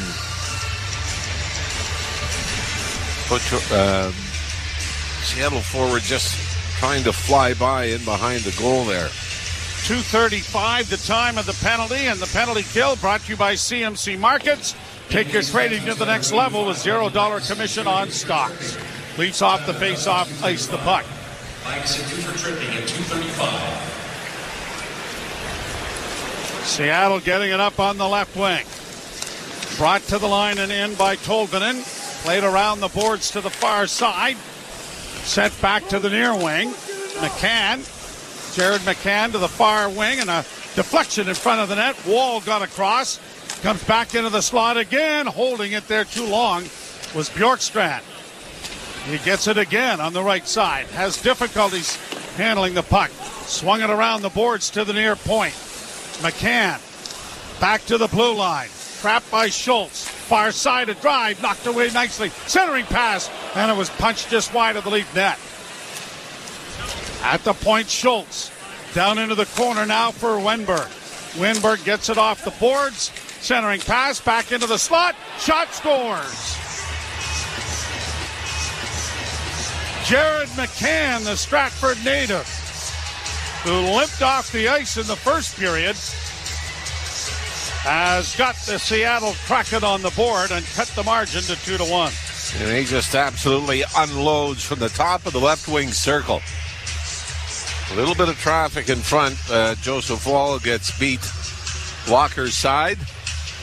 P.J. Brody had come out to try to take a lane away, and I think inadvertently screened the season for McCann, who we already mentioned was a 40-goal scorer with Seattle last year. Fourth goal he scored on the power play this year.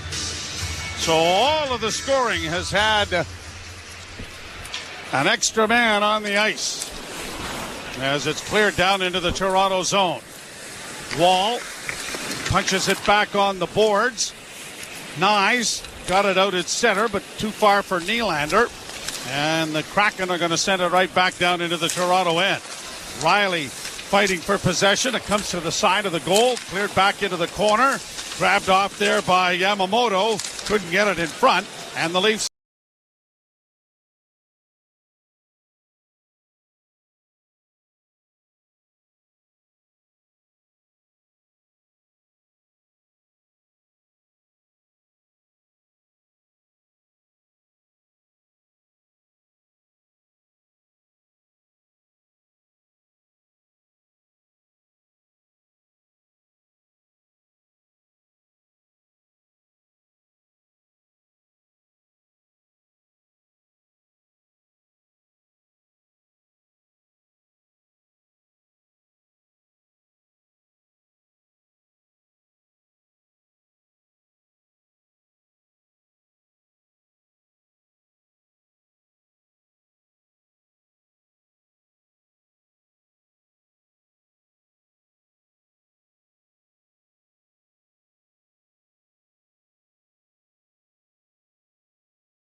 And that was off his stick and quickly brought back the other way by Seattle.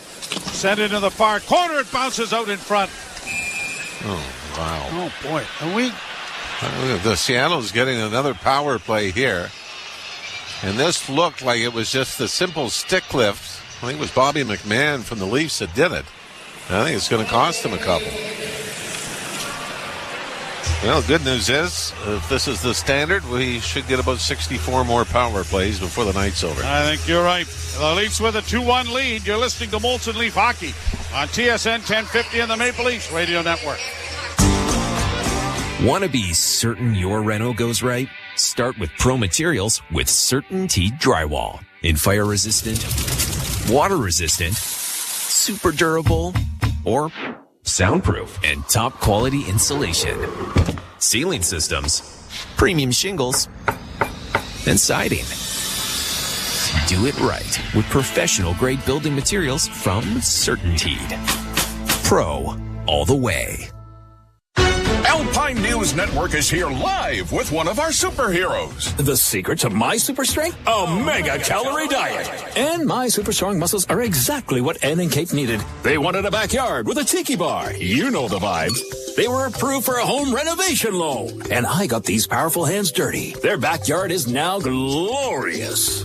Own your home? Need a loan? Alpine Credits can help. Alpine Credits, where homeowners get approved. Just for license 12616. Love meatballs? You could have spaghetti and meatballs, but why have a dish where they're mentioned second, like an afterthought? With 2-for-1 Pizza's new meatball menu, meatballs are the star of the show with dishes like meatball pizza, with meatballs, green peppers, and red onions starting at just $11.99, or their classic meatball sandwich on 6-inch toasted garlic bread smothered in classic tomato sauce and mozzarella from just $9.99. Order online at 2for1pizza.com. 2-for-1 pizza, 2-for-1.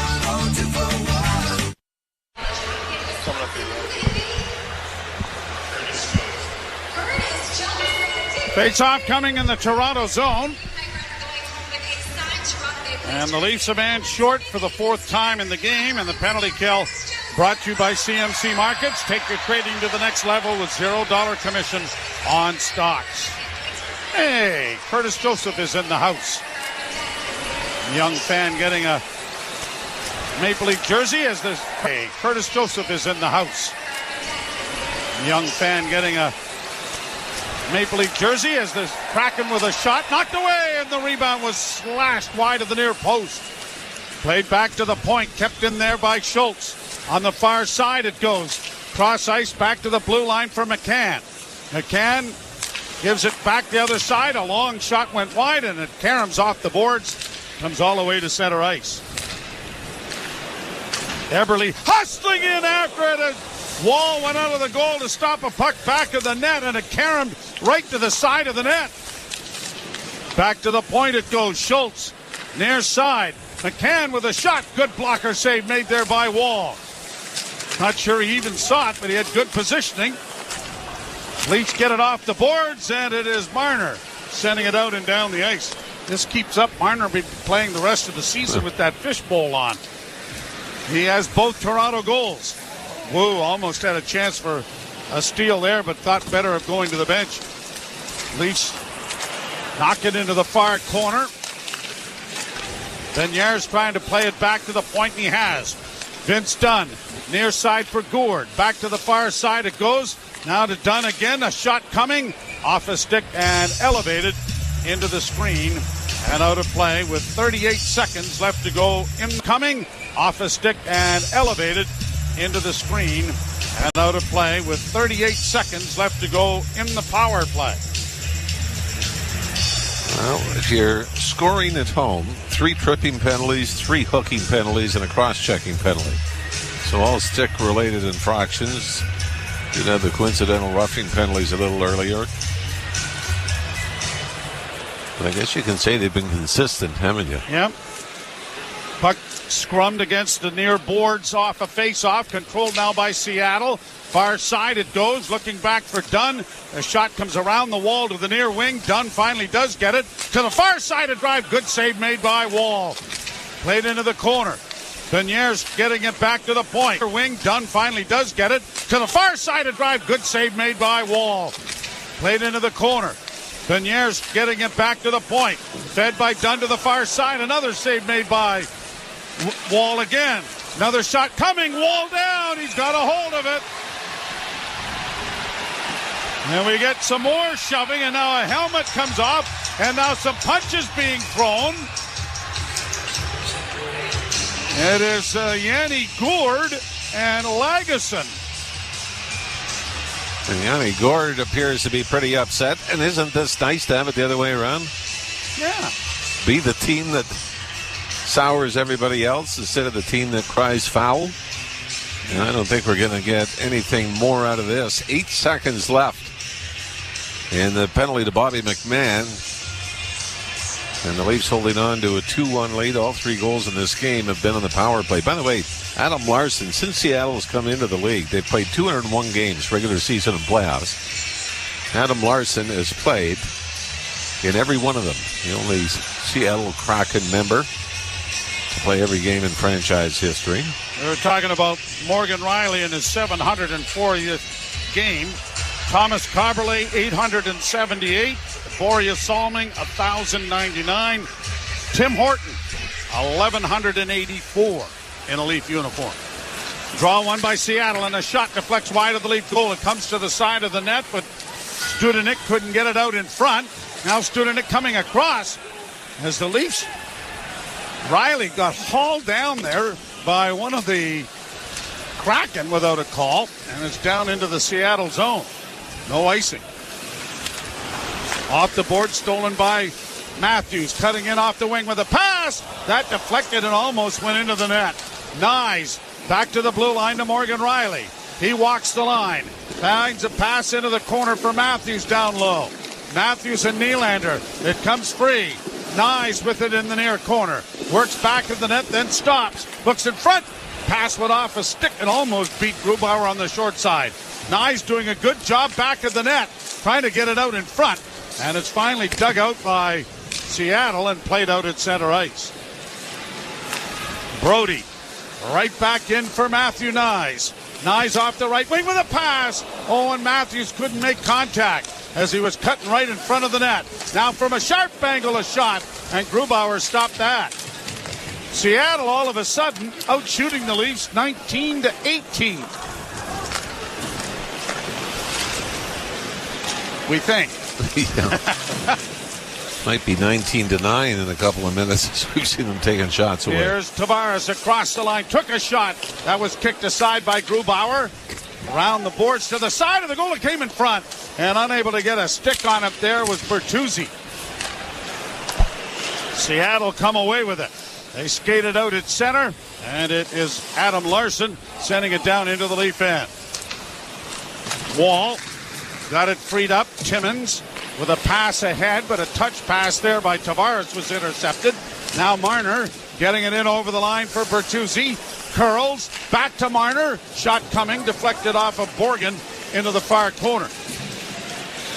8:45 to play in the second period. 2-1 Toronto. Morgan Riley in his own zone. Domi lost his stick, regained it enough to get it up on the boards to the line, but not out. Around back of the net for Tolvanen. Tolvanen for Seattle in the near half boards. Plays it off to Eberle. Eberle to the point. A shot coming. Deflects high in the air. Volleyballed and not very well by Bertuzzi. Controlled by Eberle. Back to the point. Kraken getting a change of players going here. Leafs have a tired bunch out there. Beniers to the near side. Leafs can't come up with it. Back it goes into the slot. Beniers with a chance, and that deflected wide. Seattle punching it back to the point. Alexiak walks the line over on the right wing side, then got it back again. Alexiak plays it into the corner. Seattle playing a lot on the outside, and the Leafs are standing there, and a deflection attempt by Eberle went wide. Back to the point, Alexiak again. Alexiak to the far side. Eberle looking for... Back to the point, Alexiak again. Alexiak to the far side. Eberle looking for a pass in front of the net. None coming. Down the boards, Beniers. Back to the point once more. McCann with a shot. Stopped. Bertuzzi ices the puck. It isn't going to help in the change of personnel here, but it does give them a couple of seconds to catch a breath. Hopefully you can win a draw, get it to the red line, dump it in, and get the line change in. Anyway, it is funny how it goes sometimes, isn't it? You've got Matthews and Marner struggling. They get taken off the same line. As Marner gets moved with John Tavares. So what happens? Mitch Marner has 2 tonight on the power play, assisted by Austin Matthews. Yeah, I was going to bring that up. They play together on the power play. But it's just funny. You're thinking we got to separate them to get them going. We got to get this fixed. The Leafs get it out, get a change. Played on the backhand down into the Toronto zone. Oh, a hit from behind there on McCabe, but the Leafs get it to the blue line, but not out. Cleared around back of the net. McCabe is there. He runs out of real estate. Ran into them by Gourde. And it's back to the point with a long shot that is smothered. And Gourde and McCabe shoving and out. Drop one stick, no gloves yet, but... Yanni Gourde's been right in the middle of, it seems, every scrum around Joseph Wall. And Gourde is pleading his innocence, but you like it from a Leaf standpoint that they're being the aggressors when it comes to defending the front of the net after a whistle. It is 2-1 Toronto. You're listening to Molson Leaf Hockey on TSN 1050 and the Maple Leafs Radio Network. Flow. From your first heartbreak to your glow up. From low-rise jeans to high-rise dreams. 2000s R&B hits. SiriusXM's new channel, The Flow. Now on Channel 48 and in the SiriusXM app. Included in all trials and popular plans.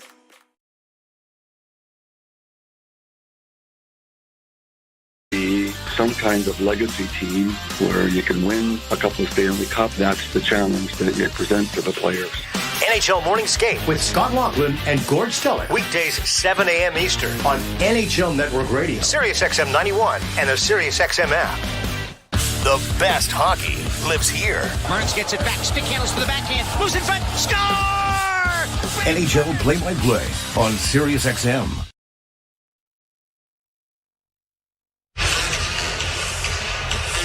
Face off in the Toronto zone with 6:45 left to play in the second period, and the bathtub seems to be flowing this way, as it's been most of the play for the 2 periods has been down in the end of the rink. 2 hour left. Well, Leafs only 5 shots on goal here in the second. And the Kraken win the faceoff and send another shot high over top of the Leaf goal. Yarncrook is able to clear it out. Racing after it there was Noah Gregor, but he couldn't come up with it. And the Leafs with their 4th line out on the ice here as the Kraken get to center and dump it in. Wall had a little tricky one to handle back of the net. Played by Lagesson up on the wing. Yarncrook turns. Now trying to elude one man. Plays it back into the corner for Lagesson. Lagesson will find McCabe and return the favor. And Lagesson comes up on the left wing. Tipped in off a stick into the Seattle zone. The Leafs are changing. Jared McCann. Stratford native coming out of his own zone. Hits the line and dumps it in. Matthews did a nice job of covering him. Good reverse by Riley to allow the Leafs to get it out at center, but a high pass deflects to the far boards. Nyes got a piece of his man, but Everly in with a shot, and that was taken on the chest. And Wall out in good position, makes the save and hangs on. Well, I think it's a very positive trend. We can talk about balanced scoring, secondary scoring, your top 6 all you want. But it's nice to see back-to-back games where there's only 1 goal up in the board against. I think that had to be an issue that needed to be dealt with before the team went to Sweden, and it looks like it has been, at least to this point. You're listening to Molson Leaf Hockey on TSN 1050 and the Maple Leafs Radio Network. Honey, what are you doing? Building us a deck. Why? To spend more time outside. No, why are you doing it? Don't worry, babe. I got this. There are some things in life you can't trust. Uh-oh. And there are some things you can, like the HP Smart Tank printer. With up to 2 years of ink included and outstanding print quality, you can always rely on the HP Smart Tank. From HP, Canada's most trusted printer brand. Available at Amazon. Photography lovers, creators, storytellers, get a head start on your shopping. Canon's Black Friday deals are on now. From beginner to pro, there's a camera for everyone. So take a break from the phone and kickstart a lifelong hobby with a camera and lens from the nation's #1 camera brand. Shop now for big in-store savings, perks like on-demand photography classes, plus up to $500 bonus cash back from Canon. Don't miss out. Canon's Black Friday deals end November 30th. Visit canon.ca for details. Terms and conditions apply. Hark, lower bills, sweet lower bills, add up to say why overpay. Savings are here, spreading good cheer to every home. Rent or you own, we insulate to terminate drafts. Give me that smart thermostat. Energy save, customers rave, both young and old, keep out the cold. If your household qualifies, you can receive free energy-saving upgrades from the Enbridge Gas Home Winterproofing Program. Terms and conditions apply. See details at enbridgegas.com/winterproofing. Face off in the circle to the left of Joseph Wall. Now, just in a conversation with Paul Gatt here, now you hear the new sound effect now when the Leafs kill off a penalty to let guys on the ice know that the penalty's expired? No. Oh, you gotta listen next time. Well, I'm busy trying to call the play. I might not be able to hear it. Well, if you could the puck just goes high off keep and stick your into voice down. I'm paid not to. I'll double it.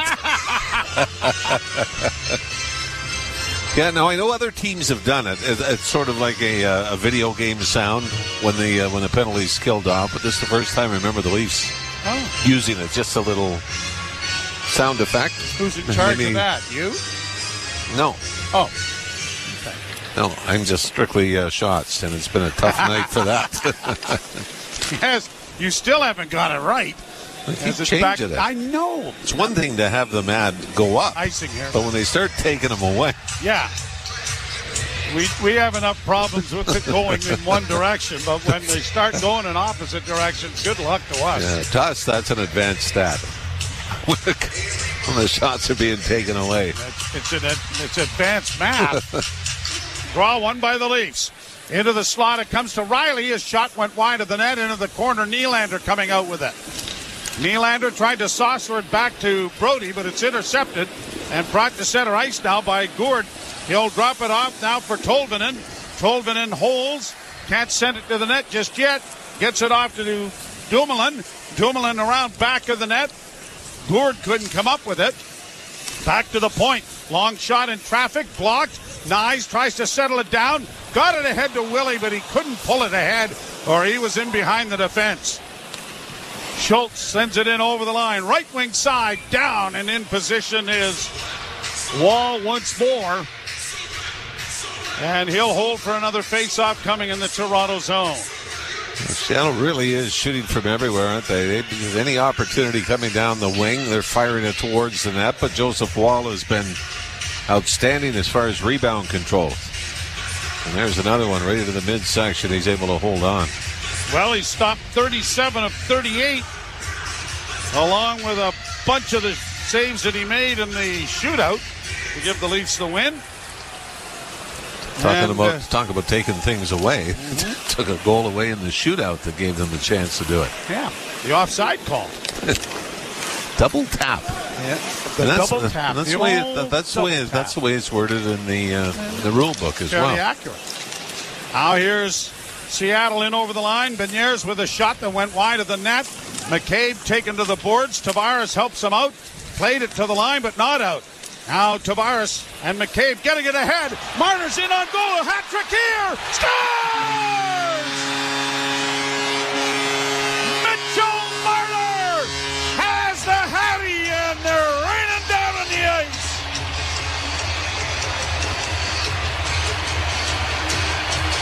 And this was vintage Mitch Marner. Spots the opportunity, jumps and just takes off in a hole between the defense at the Seattle blue line. Puck's on his stick, walks in, and Grubauer is thinking deke. Marner gets him to back in and then snaps it over his glove. And the Leafs, thanks to Mitch Marner, this is the first even strength goal of the game. The Leafs are up 3-1. The hat trick for Mitch Marner. It comes at 16:01 of the second period. And you look wonderful with that fishbowl on. I wouldn't take it off. We'll see if it becomes something that is superstition.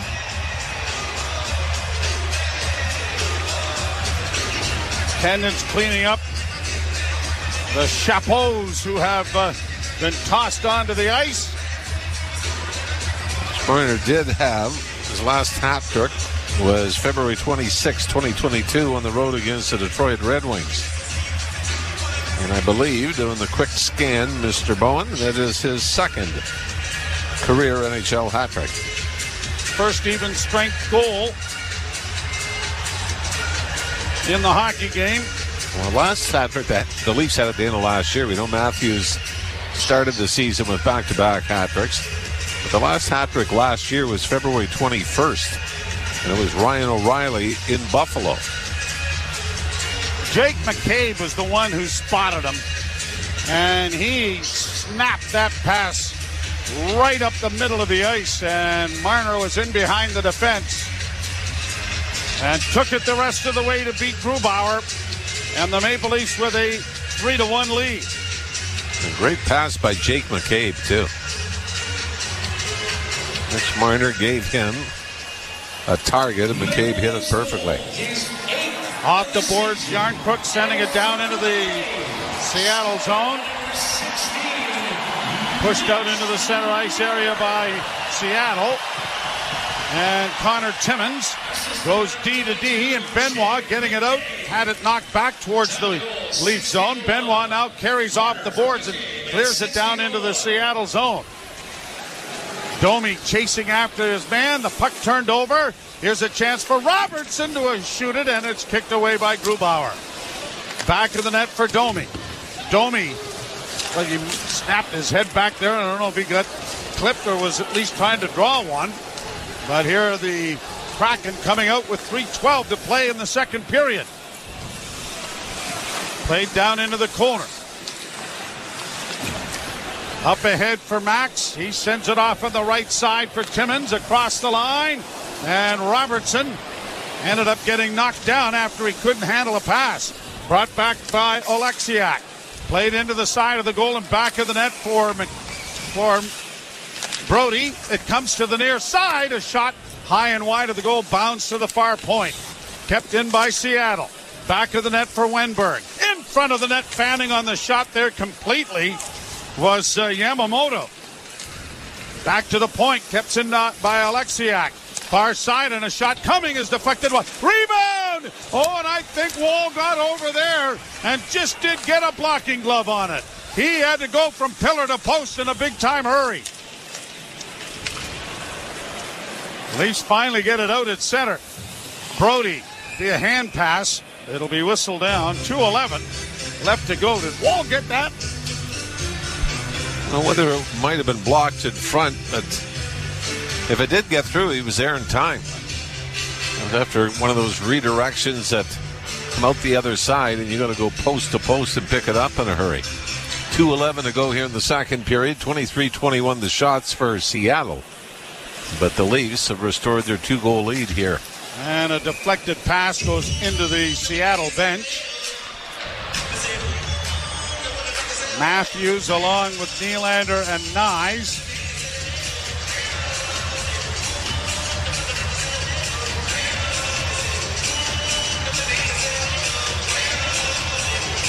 Talk about, left-handed defenseman, right-handed defenseman. Trying to find right-handed defenseman in the National Hockey League is tough. Went to a game in Oshawa. The Generals have 6 right-handed shot defensemen. 6! Not many of them are going to have to learn to play the left side. No. Once they get to the NHL level. Get anywhere, yeah, exactly. By the way, speaking of defensemen, the highest cap hit for the Seattle Kraken is a defenseman, Vince Dunn. Got a lot of guys making over $5 million. But Vince Dunn, who, by the way, comes in as the second leading scorer on the Seattle Kraken. Well, both of the expansion teams, Vegas and Seattle, have done it the right way. They've done it differently, but they're very competitive, unlike back in the old day. I mean, the poor Washington Capitals couldn't get a goal, let alone a win. Leafs break out now on the left wing side with Nyes. Puts the brakes on, turns, sends it back into the slot for Riley. Oh, and a pass from Matthews, and his stick was lifted at the last second. Minute and a half to go in the period. One of the Kraken were knocked down at the blue line, forcing a delayed offside. The Leafs take advantage. Riley in across the line. It comes to Matthews on the near wing. Doesn't show the backhand. Goes around back of the goal. Centering pass in for Nyes. Went right by him. Kept in by Riley. Back of the net, Nylander. Nylander and Nyes after a puck in the far corner with Alexiak. And he'll play it in front of his own goal and allow the Kraken to get it out at center and down into the Leaf end. Changes for both teams. That was Paul Morris's voice. As a chance here is whistled wide of the Leaf goal. Another chance deflects wide of the Toronto net. Tolvanen in the corner. Back to the point. Borgen sends it off on the near side. Bjorkstrand to Borgen again, and a good blocking arm save made by Wall. Back comes Marner. Off the boards for Tavares. He's got Marner in front of the goal. Oh, and the length of stick of Jamie Alexiak denied Marner of maybe a fourth goal. Leafs get it down into the Seattle end. Tavares goes for a slide as he lost an edge. Kraken in over the line. Cleared away nicely by McCabe to Marner. Banked out at center for Tavares. Tavares had it taken away from him. 7 seconds left to go in the period. Dumoulin taking time, and that will do it. So the Leafs, who score a 1-0 lead in the first, made it 21 seconds into the period. A second goal from Mitch Marner, then McCann on the power play for Seattle, and Marner's hat-trick goal at 16:01 for McCabe has restored the 2-goal lead.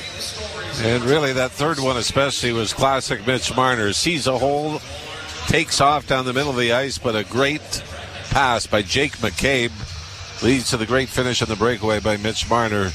And this is going to be a very important third period. 17 shots for Seattle in the period. And the Leafs a lot were from a the man outside, short. though, yeah, right? Yeah, the Leafs were a man short for, 3 times in that frame. But it is a 3-1 Toronto lead. Mr. Taddy standing by. You're listening to Molson Leaf Hockey on TSN 1050 and the Maple Leafs Radio Network. The push for the fantasy football playoffs is on Fantasy Sports Radio. Wow! Unbelievable! Don't make the wrong roster move. Don't start the wrong player. Don't make the mistake that will cost you a win. Sam Laporta has been consistently good. Touchdown, Detroit Lions! Sam Laporta! Whether you're jockeying for playoff positioning or need a win to secure your spot, get expert advice on Fantasy Sports Radio. Sirius XM 87 and on the Sirius XM app. The Point with Boomer Gordon. Speaking as someone who grew up an Islander fan, you're not good enough to win now. You've got no prospects for the future, and you're not bad enough to get like the lottery pick. So we're just going to watch the Islanders float in the hockey abyss indefinitely until someone in the organization acknowledges that what they have is broken. And I don't think anyone's going to do that. Point with Boomer Gordon. 1 p.m. Eastern on NHL Network Radio, Sirius XM 91, and the Sirius XM app. The best player analysts and insiders live on NHL Network Radio. Brian Burke. But now it's a big story. Headline, Johnny Gaudreau bench. But he's not playing that well. His stats are terrible, and he's not playing that well. They sat him out. Now, he had the right response. He said, I got to play better. And that's all it is. Same thing here. You're playing poorly, you get benched.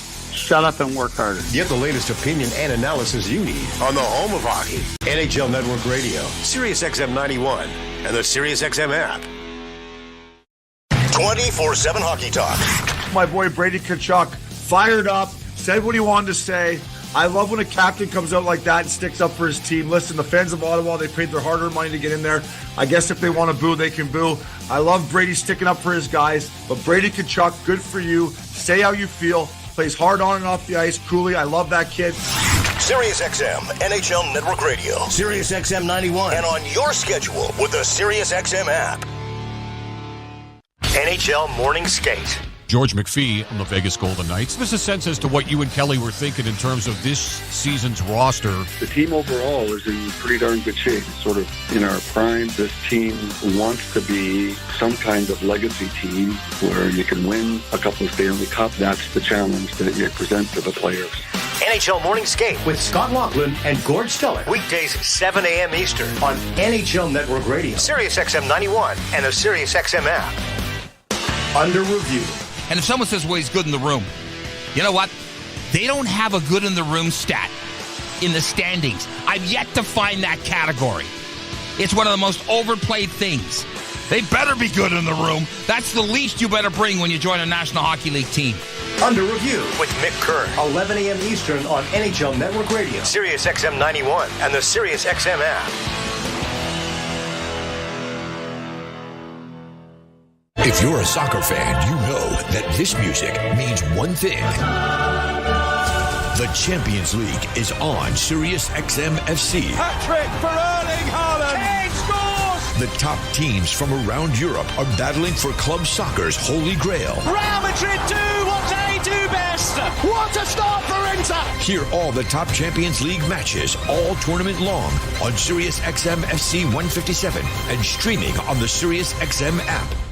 Join me, Gord Stellick, and Scott Laughlin as we recap the night that was on NHL Morning Skate, weekday mornings at 7 a.m. Eastern on NHL Network Radio, Sirius XM 91. Is on TSN 1050 and the Leafs Radio Network. The Leafs live here. Timmins dropping it back for Matthews to Nylander. A shot scores, Marner. Mitch Marner one-times it from the top of the circle and beats Grubauer. And the Leafs have a 2-0 lead. Now Tavares and McCabe getting it ahead. Marner's in on goal. A hat-trick here. Scores! Mitchell Marner has the Hattie, and they're raining down on the ice. Oh, yes, they are, Guy. 3-1 for the Leafs over Seattle after 40 minutes of play. TSN after 40 delivered by 241 Pizza. 241 Pizza taking it up a nacho with new 241 nachos and Irish nachos for just $9.99 each. Call 241-241. Jim Taddy and Mr. Smiley here. Smiley because Martin has 3 goals. I mean, you lit up the press box when that hat trick went in. Well, how could I not? Josh Stradamus is what some are calling me. Yes, guy. Josh Cloak from The Athletic, in case you're wondering. I mean, if the goal was to get this guy in the right track, he's steaming down it now. I just wonder what's going to come of this now, right? And, you know, we push it forward now, like, does Sheldon Keefe look at the way he's playing and say, you know what, maybe he needed a guy like Tavares, maybe, you know, on his line. Does he put him back up on the first line, right? Like, because if Mitch Marner is going to turn into the Mitch Marner of old, the player that we know he can be, right, how do you get the most out of him in this situation? But again, I said it before, and it's worth saying again, just because you can literally see the look of relief in him. I think he was wearing this a lot more than people know.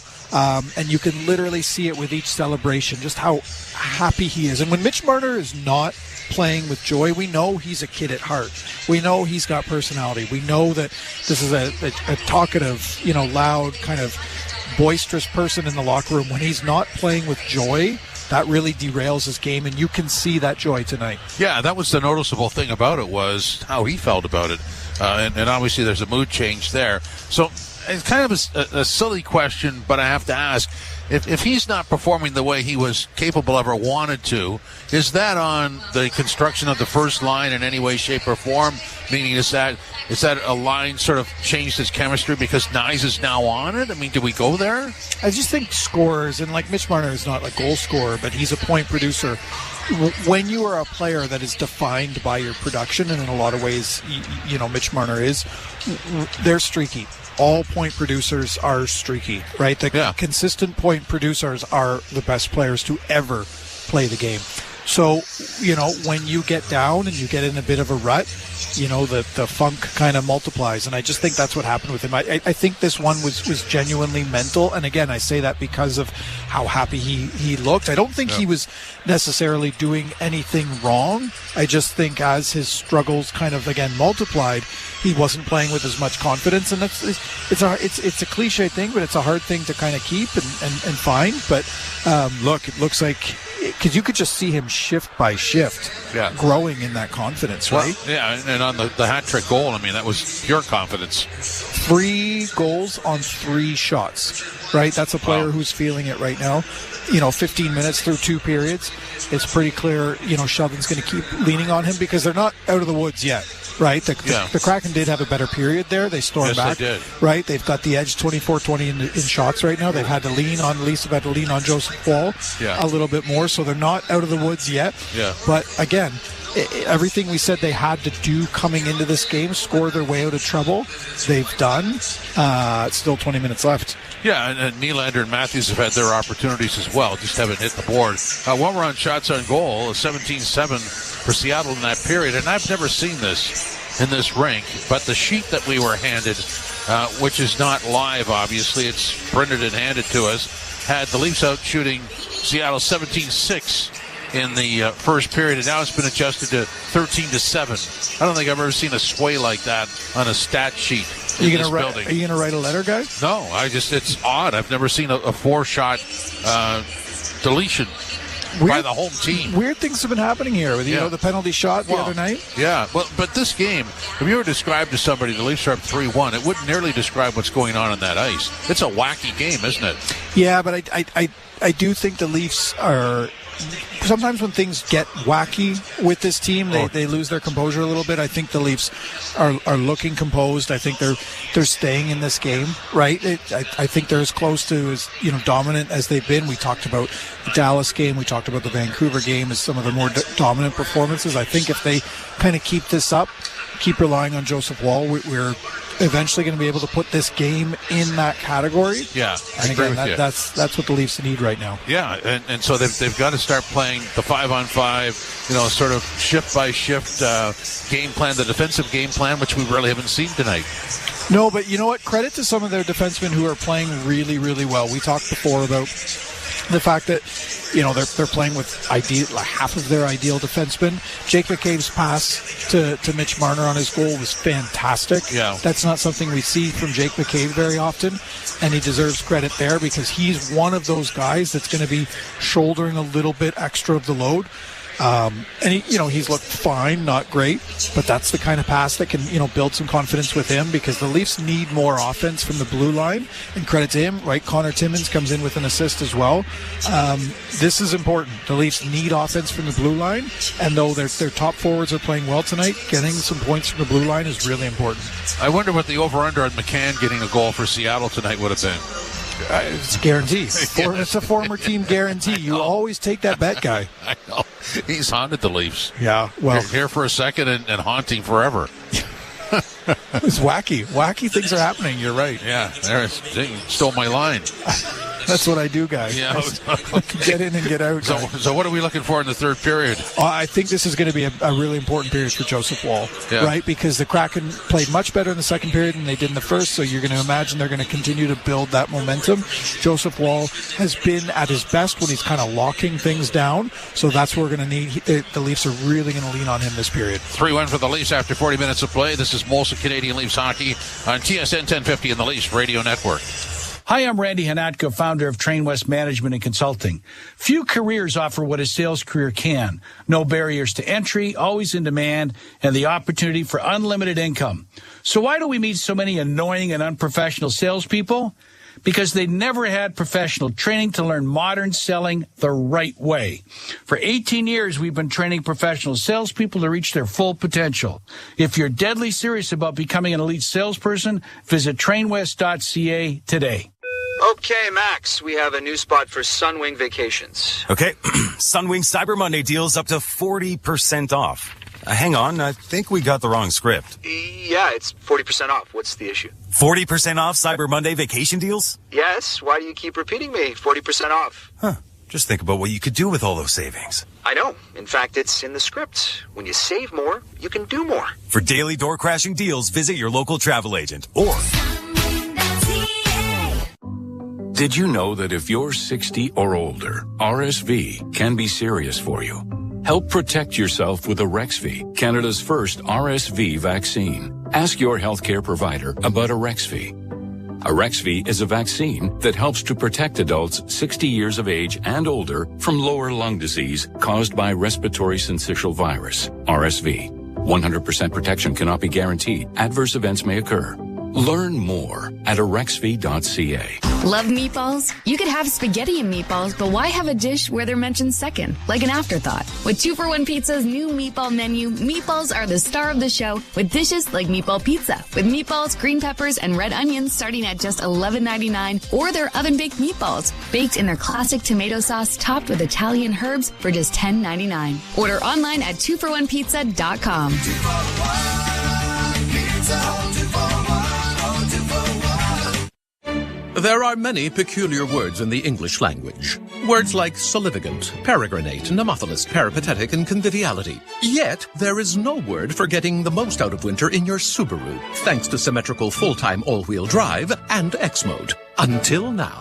We call it unhibernate, as in while your neighbors stay home, you'll be unhibernating all winter in your Subaru. So peregrinate to your local Subaru dealer for a holiday bonus. And welcome to Uncommon Winter Confidence. Have you wanted to speak a new language but thought it would be too difficult or time-consuming? Then it's time to try Babbel. Babbel works because it's built around real life. It teaches you practical conversations that you will actually use. So with just 15 minutes a day, you'll be on your way to speaking in a new language in just a few weeks. Babbel. Language for life. Right now, Babbel is offering radio listeners 55% off their subscription. Visit babbel.com/radio. That's BABBEL.com/radio for 55% off. The out-of-town scoreboard is brought to you by Maple Toyota. Build your next dream Toyota at Maple Toyota and check out Maple Toyota's pre-owned inventory arriving daily. Guy, it's time to Toyota. Visit mapletoyota.com. Here's what we have. Pittsburgh and the Lightning tied at 2 early in the third. Midway through the second, the Canes 2-1 over the Islanders. Into the second, Bruins 2-0 over the Sharks. After 40 minutes of play, Detroit 4-1 over Chicago. After 40 minutes of play, Panthers 1-0 over the Habs. Into the second, Devils 2-1 over the Flyers. Also, at the end of the second here, it's 3-1 for the Leafs over the Kraken. Meanwhile, it is the Wild 3-0 over the Predators. Into the first, after 20 minutes of play, Blues 3-1 over the Sabres. Also, after the first period, Jets 1-0 over the Oilers. Later on, Colorado in Arizona. The Stars visiting the Flames. Capitals visiting the Ducks. The Golden Knights visiting the Vancouver Canucks. It is 3-1 for the Leafs here. This is Walsh Canadian Leafs Hockey on TSN 1050 and the Leafs Radio Network. Hey everyone, it's your friend John Mayer here. Genres aren't rock or pop or hip-hop. They're real genres of life. They're like Mondays, dinner with family, songs I remember from junior high. And that's what you're going to get on Life with John Mayer. It's my music, it's everyone else's music. It's singing in the shower and a quiet night at home. Come along with me as I play music that fits the moments of your life as they happen. On now, Channel 14, and on the SiriusXM app. The best player analysts and insiders live on NHL Network Radio. Brian Burke. But now it's a big story. Headline, Johnny Gaudreau bench. But he's not playing that well. His stats are terrible, and he's not playing that well. They sat him out. Now, he had the right response. He said, I got to play better. And that's all it is. Same thing here. You're playing poorly, you get benched. Shut up and work harder. Get the latest opinion and analysis you need on the home of hockey, NHL Network Radio, SiriusXM 91, and the SiriusXM app. If you're a soccer fan, you know that this music means one thing. The Champions League is on SiriusXM FC. Hat-trick for Erling Haaland. Kane scores! The top teams from around Europe are battling for club soccer's holy grail. Real Madrid do what they do best. What a start for Inter! Hear all the top Champions League matches all tournament long on SiriusXM FC 157 and streaming on the SiriusXM app. Join me, Gord Stellick, and Scott Laughlin as we recap the night that was on NHL Morning Skate, weekday mornings at 7 a.m. Eastern on NHL Network Radio, Sirius XM 91. The biggest names in the game. Trying to get behind Ristolainen and walks in, put it between his legs, shoots it, score! NHL play-by-play on Sirius XM. Hockey lives here. Suzuki sweeps it. There's a chance. Rebound, Caulfield shoots and scores. NHL play-by-play on Sirius XM. The best hockey lives here. Burns gets it back, stick handles to the backhand, moves in front, score! NHL play-by-play on Sirius XM. Oh. Going to open a haberdashery store with all of the hats that have been thrown on the ice this year between Matthews and Marner. And the Maple Leafs now with a 3-1 lead to carry into the third period. When you consider attempts at goal, shots on goal, those attempts blocked or missed shots, 53 for Seattle, 35 for Toronto. So, well, but we did mention that, though, in the second period, that they were shooting from everywhere. Yeah. Of course, they got one through in the goal by McCann. That got the Leafs lead to 2-1 at the time. But I think that also harkens to suggest that Joe Woll has been very steady and solid. We're underway, the third period. The Leafs to the right and the Kraken to the left as it is brought to center ice by Seattle. Chip to the blue line. Tavares able to one-hand it over on the wing, and Marner gets it back, and now it is shot by Bertuzzi into the zone. Marner down the boards, trying to work it back along the wall, can't get it back to the point, and it's pounded off the boards by Jared McCann to get it to neutral ice. Leafs shoot it right back in again. Bertuzzi into the corner. Centers, no one there. Played out into the neutral zone. Leafs have to wait for the change to be made accurately. We don't need another too many men on the ice penalty. And the Leafs leave it back now, and here's Nylander sliding in over the line, tried to play it to himself off the far boards, but it was taken away. Back come the Kraken in on the left wing from a sharp angle, and the shot went well wide of the net. Kept in by Borgen. Shot in front of the net, deflects just wide, and Wall may have got a glove on that. Played high and back to the side of the goal. It comes in front. Wall is right there, tracking it well, and pounces on it to bring a face-off in the Toronto end. Joseph Wall had about a 4 or 5 game stretch where he didn't appear to be quite as sharp as he had been during his time with the Leafs near the end of last year and early on this season. But it looks like he's found it again, doesn't it?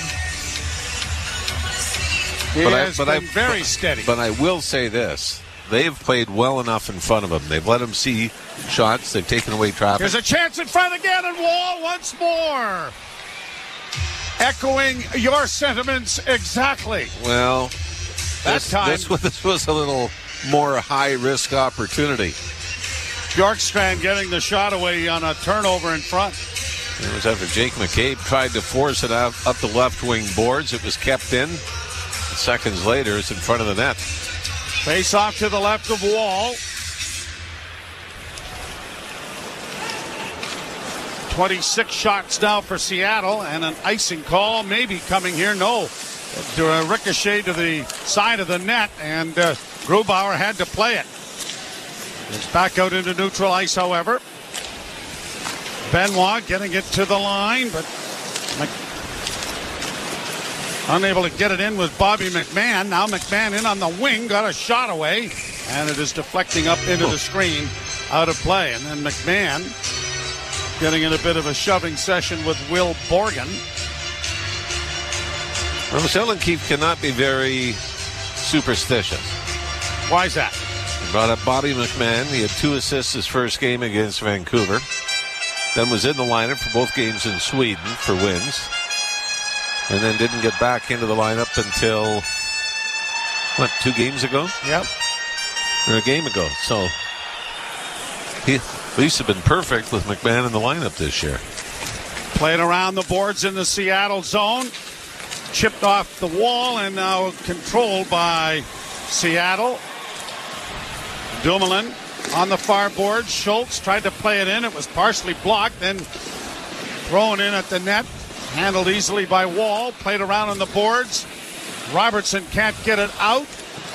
Riley and Robertson get it around back of the net to the far side.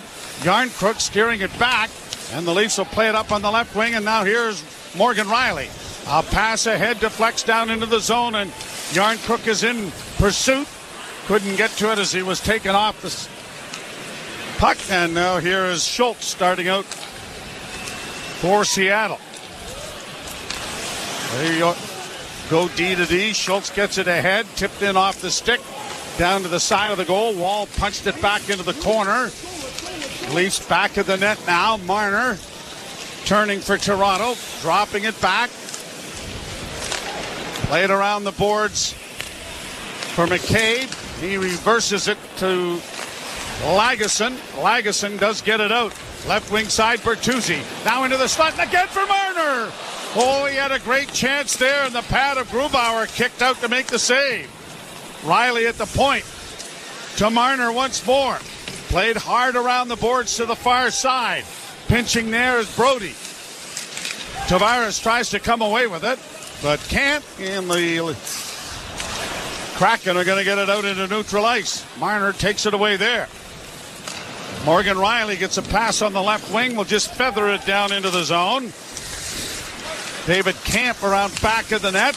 Good hit there by Noah Gregor, takes his man down.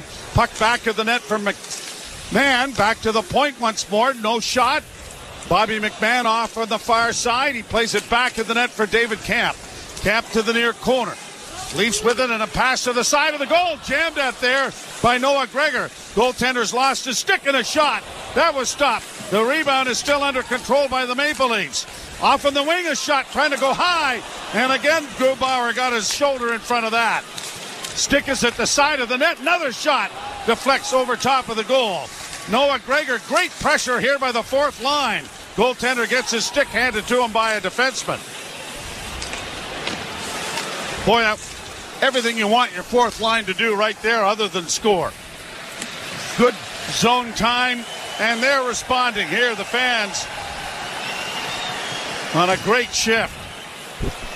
Schultz comes to center. Plus, you also had the big hit by Noah Gregor that helped keep the puck in. Played down into the Toronto end, slowed up by Wall. The far boards it goes, though. Yarncrook couldn't help out. Puck back of the Toronto net. Good positioning done there by Domi to get it up on the wing, and it's out into the center ice area. Brought right back in by Bjorkstrand. Turned over, the Leafs work it back. Domi launching it high, volleyballed away. Whoa, too many men maybe. No, It's a glove pass. Oh, I was with you. The player jumping on the ice. Touched it right away. Yeah, but Jared McCann had just got to the bench and off the ice before that. By the way, Seattle does not have a too many men on the ice penalty this season. The Leafs, as we've talked about ad nauseum, have 8 to lead the league in that category. It was a great feed, by the way, by Tyler Bertuzzi to Mitch Marner earlier. Found his seam in the top of the slot from the left wing circle to the right wing circle, but he rifled that, putting it onto the tape of Marner. Face off won by the Leafs. Marner took a shot and it was blocked.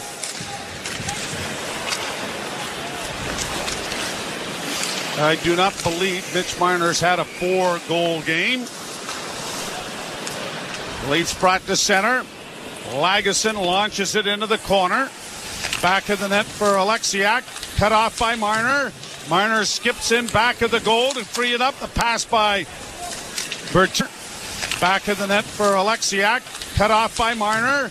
Marner skips in back of the goal to free it up. The pass by Bertuzzi was blocked. And out come 3 Kraken to center.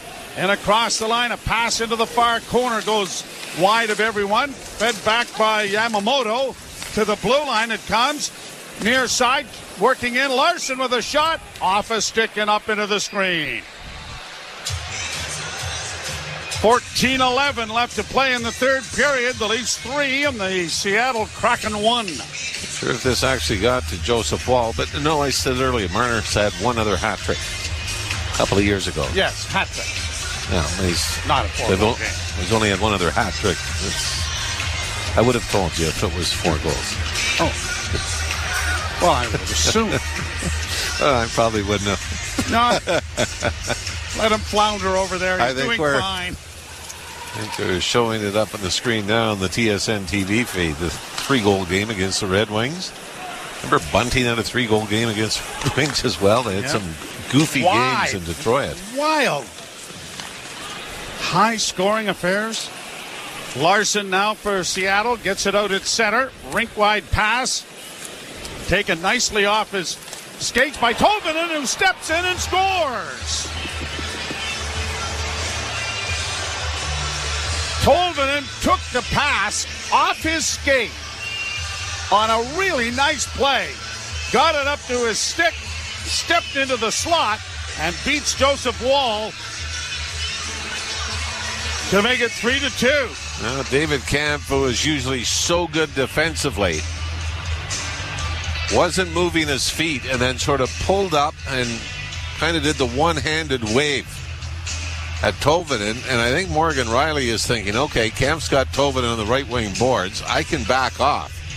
But Tolvanen then jumps around David Kampf. Did it go off Riley's stick? No, I don't think so. Straight up over the shoulder. And Joseph Woll, any criticism there? Maybe a little bit deep, right on the goal line. But that was a play that seemed to look like there was nothing. And all of a sudden, you got a shot from about 15 feet out. So it's a 1-goal hockey game again. Here's Matthews dropping it back. Nylander got tangled up there and knocked down. The puck comes back out at center ice. And Lagesson will shoot it right back in again. Around back of the net. Beniers gets it up on the wing. Borgen to center for Eberle. Jordan Eberle shoots it into the far corner. Benoit got there first for the Leafs, but then ran into a traffic jam and turns the puck over. Back to the point, Justin Schultz to the left wing side, back into the slot area. Beniers works into the corner with a shot that didn't make it through. Eberle after it again. Eberle back to the blue line, sends it wide of the Leaf goal. It comes up on the near wing, but the Leafs don't get to it. It's bouncing in front of the net. Still free. Another shot blocked. Nyes has his stick broken, and the Leafs are going to send it in. He had slashed, and the stick was broken in half. That was actually kind of a reverse slash. It didn't come down on the stick. He tried to lift the stick, and the stick snapped. I think that's what might have saved the penalty. Shot off his stick and up into the crowd on the far side. So I think it was Manny Beniers was the one that tried to lift the stick of Matthew Nyes, and that's when it snapped in half. So it is a 3-2 hockey game. The Leafs with the lead. You're listening to Molson Leaf Hockey on TSN 1050 and the Maple Leafs Radio Network. The really good organizations that have had sustained success, there is continuity and consistency and leadership in those chairs. When it happens in the NFL, we're reacting to it on SiriusXM NFL Radio. Josh Allen and Jalen Hurts, they gave us an instant classic. Get closer to the game with interviews with players, coaches, and executives. From the Jaguar locker room is wide receiver Christian Kirk. This is a must-win for us, and we prepared like that all week. Nobody covers the game like SiriusXM NFL Radio, Channel 88. The best player analysts and insiders live on NHL Network Radio. Brian Burke. But now it's a big story. Headline, Johnny Gaudreau bench. But he's not playing that well. His stats are terrible, and he's not playing that well. They sat him out.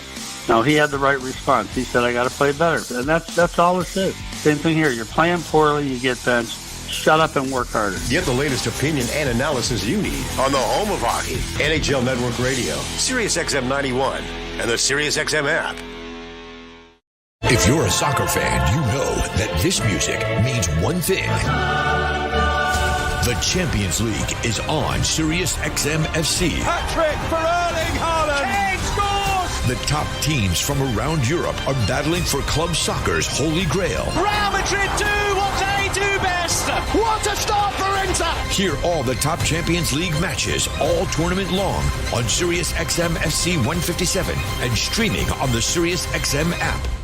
Hi, this is Ray Hudson, and for all the biggest matches from club soccer's holy grail, the UEFA Champions League, tune in to Sirius XM FC 157.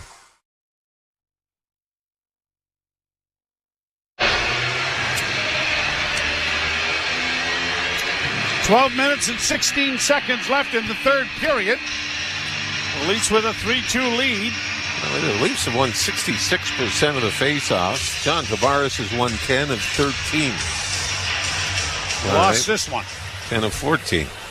Dunn will end it around back of the Leaf goal. Cut off there by goaltender Wall. Pushed ahead. Tavares gets it ahead. Off on the wing for McCabe. Then a shot by Marner. Deflects off his stick and up into the screen, out of play. McCabe jumping into the rush. One of the things the Leafs do, a lot of teams around the league do this, where a player picks the player of the game. And Willie Nylander was the last player of the game in Sweden. And he had a tough choice 2 nights ago between Noah Gregor, that scored the only goal in regulation and then scored the shootout winner for the Leafs. So he had to pick between Noah Gregor and Joseph Wall, and Wall got the nod for it. You wouldn't think there'd be a lot of tough decisions, but that would be a big one. That was a tough one. Bjorkstrand sends it into the lead zone. McCabe up against the boards. The puck into the corner. Yanni Gourde taken to the boards by Bertuzzi. Puck finally squirts free. Played around back of the net for McCabe. McCabe sending it up the middle, and Tavares got it out into the center ice area. Bertuzzi couldn't help him out. Puck back in over the Toronto line. Fed by Tolvanen around back of the net. Gourde came roaring in there with a pretty good hit, and the Leafs are able to break it out. Tavares at center shoots it in and is going to the bench. Nylander, Matthews, and Nyes come over the boards. Here the Kraken back in their own zone. Larson to his defense partner, played ahead off the stick of Eberle into the Toronto end. And Benoit gets it out for Toronto, and Matthews is coming to the line. That's very close. Now we've got a penalty coming here. Oh, I hope it's not Nyes taking this for interference.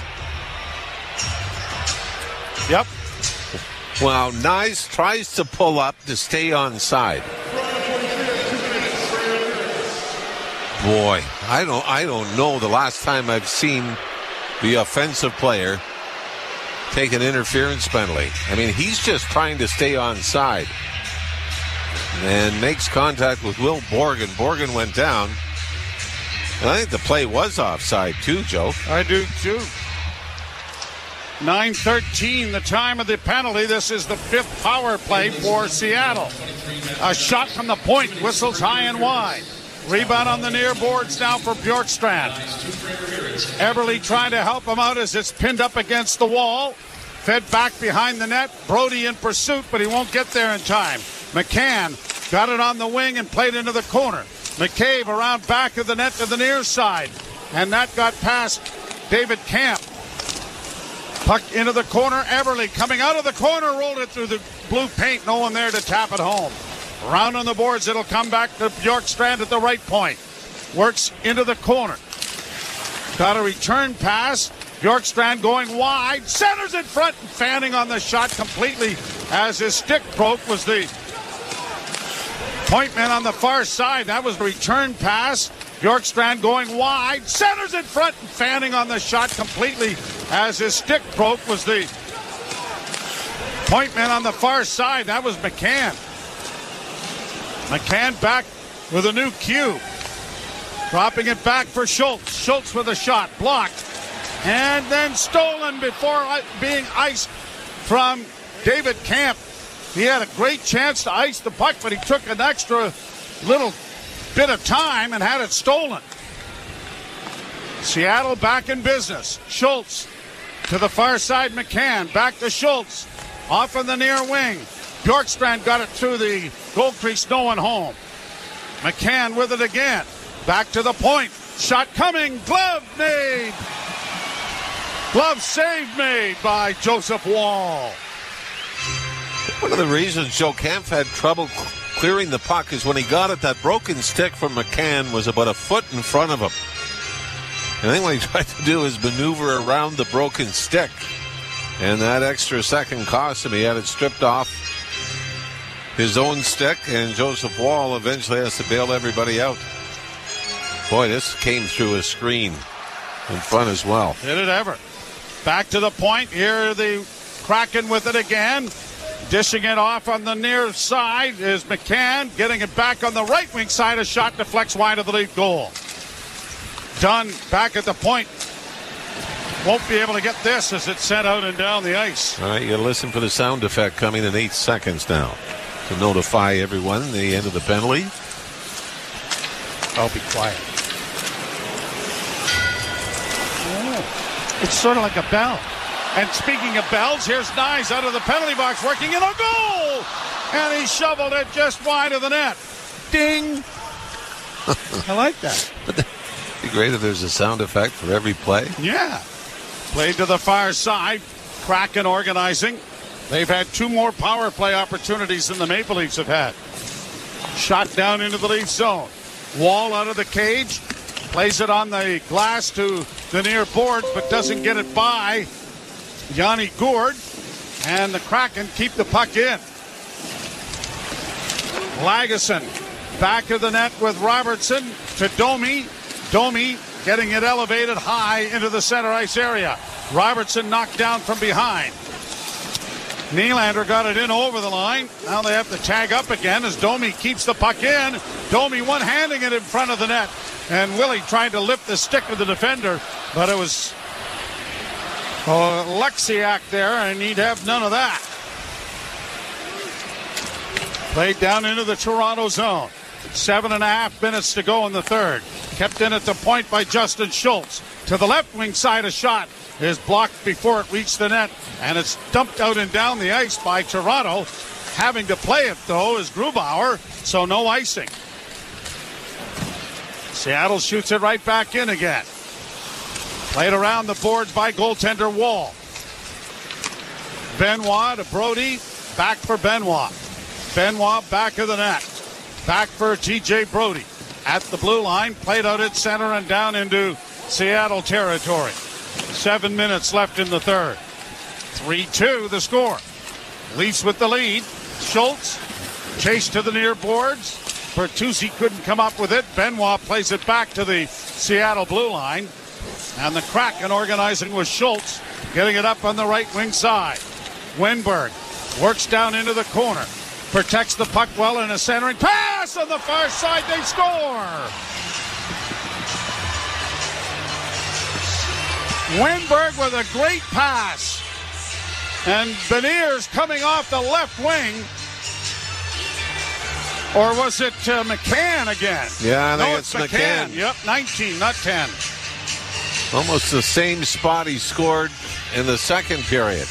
Top of the left wing circle. This puck might have been rolling a bit when he'd have been rolling a bit when he launched it towards Joseph Wall.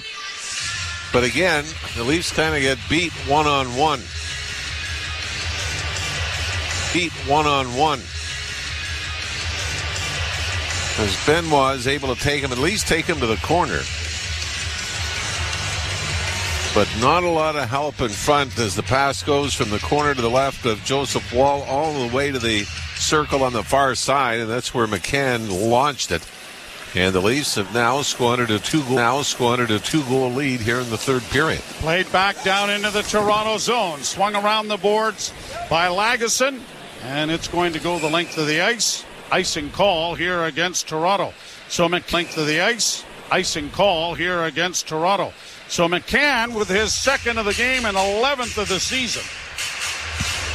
Length of the ice. Icing call here against Toronto. So McCann with his second of the game and 11th of the season has tied the game for Seattle. And here we go with the in regulation. Jeez. There were scary stats coming into this. Just 2 regulation wins at home and 10 games coming into this one. Nyes drops the puck back. Lagesson got it ahead. Batted in over the line by Nylander, but not far enough. Now here the Kraken back in after it. A pass in front of the goal. Oh, and a good stick there from Lagesson. Deflected that into the far corner. Centering pass doesn't work as it comes around to the near side for Matthew Nyes. Nyes gets it up on the wing. And it is McCabe taking it back to stretch things out to allow a start of a line change. Any chance the Leafs get an even up call here late? We'll wait and see. And across the line, Oleksiak loses it. Here's the chance in front of the goal, and a bouncing puck that bounced right over Max Domi's stick. He had a glorious chance there. Lead pass goes astray at center ice. Riley up ahead for Robertson. On the stick now of Yarncrook and steered into the corner. Yarncrook taken heavily to the end boards by Borgen. Brody back to the blue line. Robertson with a shot in traffic doesn't make it through. And out comes Bjorkstrand to center. In on the right side. Dropping it back there was Tolvanen. Around back of the net goes Gourde. Gourde is too well covered. Played up on the wing, and the Leafs are going to get it out. Just out. Now to center and just in. And they will change on the go with 4:44 to go in regulation time. Seattle getting it up on the boards. To the line and in. Yamamoto had it turned over, and a lead pass for Tavares didn't quite connect, but he's able to come away with the loose puck.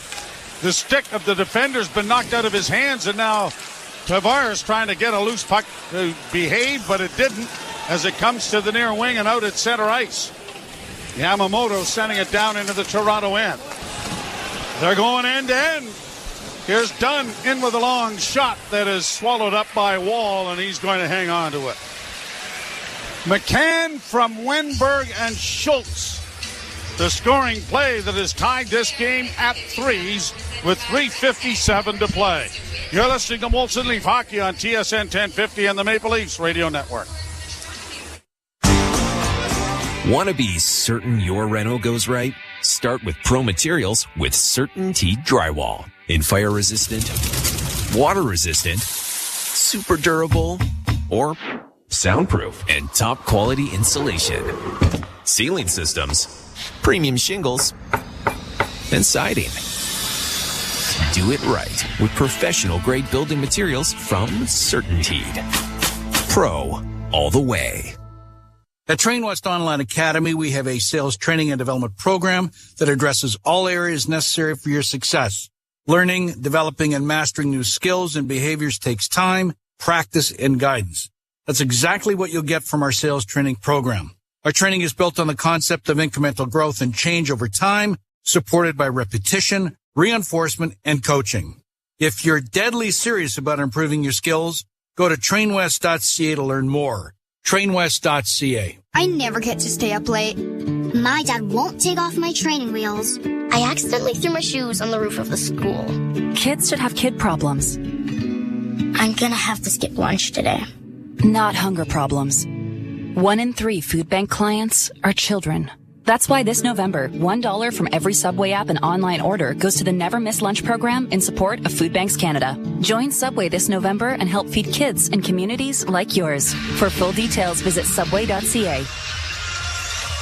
Third period brought to you by Molson. Whether it's Canadian, Ultra, Export, or XL, there's a Molson with your name on it. The face-off will be in the Toronto zone.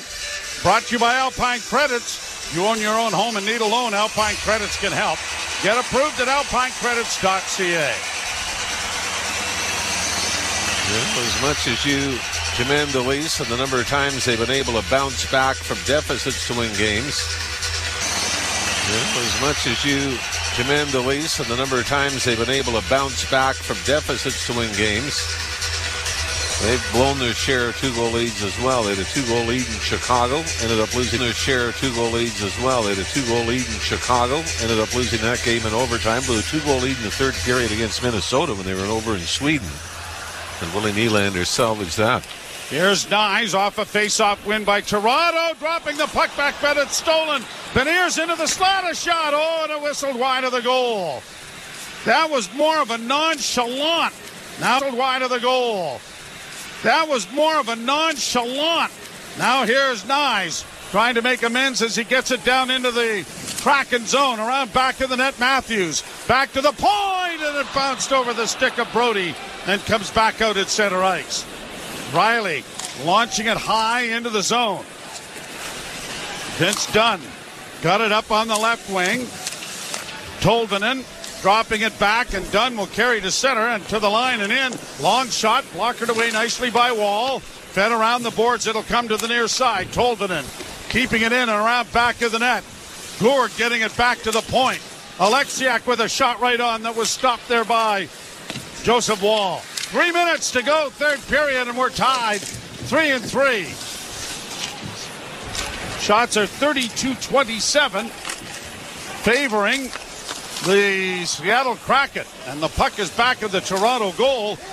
And McCabe finally finds some skating room to his liking and gets it out at center ice. Or did he? No. Once again, Nye's unable to get it out. Rookie's made a couple of mistakes here, and a centering pass in the slot. Wall was knocked down in front of the net. Wow. Play on, McDuff, says the official. Wall's lost his gold stick. Borgen at the point. Another shot, stopped by Wall. Another shot, stopped by Wall. And cleared to center ice. Yeah, I don't think this is goalie interference, Joe. As the Seattle player made it into the blue paint. I think that was all the top of the crease. 2 minutes to go, third period. Played down into the Toronto zone again. Marner got it freed up for David Camp. Camp gets it out now for Bertuzzi. The long shoot-in was blocked, and Marner is able to knock it in on a delayed offside. Leafs finally tag up, but the Kraken have it out on the right wing side. Wenberg couldn't get into the Toronto end. Bertuzzi fighting for possession along the boards, right at the red line. Finally does, but can't get it in cleanly. And Dumoulin will turn now for Seattle. Brian Dumoulin. A pass nicely stolen there by Nylander, and he couldn't hook up with Matthews. Center ice area, Matthews. Back for McCabe. He fakes a pass, then sends it up ahead, and Matthews is across the line. On the left wing for Willie. He had turned to go to his backhand, able to come out of the corner with the puck, though. Centering in front. Oh, and a great chance for Yarncrook was denied by Grubauer right at the doorstep.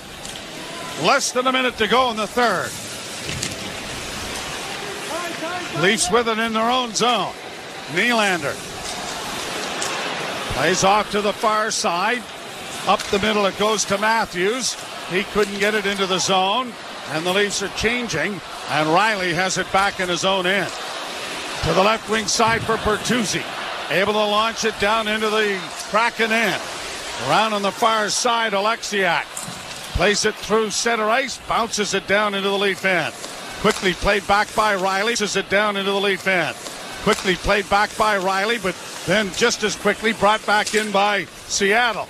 Around on the far side. Marner unable to get to it. Leafs get it freed up, and Riley. Marner unable to get to it. Leafs get it freed up, and Riley. And all the magic of the holidays. 'Tis the season to rock out with Trans-Siberian Orchestra Radio, a brand new seasonal channel hosted and curated by the band members themselves. That's the song that put us on the map 28 years ago. Every time I hear it, it's brand new to me. I hope it is to you as well. Now, for a limited time, exclusively on the SiriusXM app. Search TSO. 24/7 Hockey Talk. My boy Brady Tkachuk fired up, said what he wanted to say. I love when a captain comes out like that and sticks up for his team. Listen, the fans of Ottawa, they paid their hard-earned money to get in there. I guess if they want to boo, they can boo. I love Brady sticking up for his guys. But Brady Tkachuk, good for you. Say how you feel. Plays hard on and off the ice. Cooley, I love that kid. SiriusXM NHL Network Radio. SiriusXM 91. And on your schedule with the SiriusXM app. NHL Morning Skate. George McPhee on the Vegas Golden Knights. Give us a sense as to what you and Kelly were thinking in terms of this season's roster. The team overall is in pretty darn good shape. It's sort of in our prime. This team wants to be some kind of legacy team where you can win a couple of Stanley Cups. That's the challenge that you present to the players. NHL Morning Skate with Scott Laughlin and Gord Stellick. Weekdays 7 a.m. Eastern on NHL Network Radio. SiriusXM 91 and the SiriusXM app. The biggest names in the game. Trying to get behind Ristolainen, walks in, put it between his legs, shoots it, scores! NHL play-by-play on SiriusXM. Seattle out shooting the Leafs 12-8 in the third period and 36-28 during regulation time. They'll change ends. The Leafs, Joseph Wall down to our left and Grubauer to our right. Seattle. As we start overtime with Matthews, Nylander, and McKay. Leafs 6-3 in games that have gone beyond regulation. Seattle the other way, 3-5. And the draw is scrummed, but Seattle controls. Dumoulin back in his own zone. Adam Larson bringing it to the red line, then circling back. Larson is out there with Wenberg and Bjorkstrand. Bjorkstrand takes the drop pass, works through center, got around one man, got around Nylander, swung the puck back towards the blue line, kept in by Larson at the point.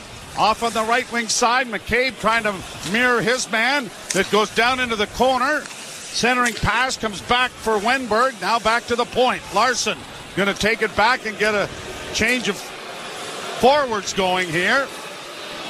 Matty Beniers starts back up ice now for Seattle. Leafs have not had possession. Now they do.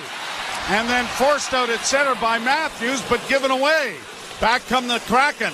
Driving the net is Beniers. A pass to him, and it was out of his reach. Leafs unable to get to it. Beniers is taken to the boards. Puck back of the goal and into the near corner. Back to the point. Kept in, now brought out into the center ice area by Tolvanen. Leafs need a line change. Boy, do they ever. Nylander still out there. Here the Kraken in over the line for Eberle. Eberle around back of the net. Eberle to the near side. Nylander's the only one who's still out or not out there that hasn't been changed. Matthews was going to go and get exchanged and then curl back. Here's Gourde in on the left wing. Dropping now for McCann. He's been dangerous all night. Seattle with it again.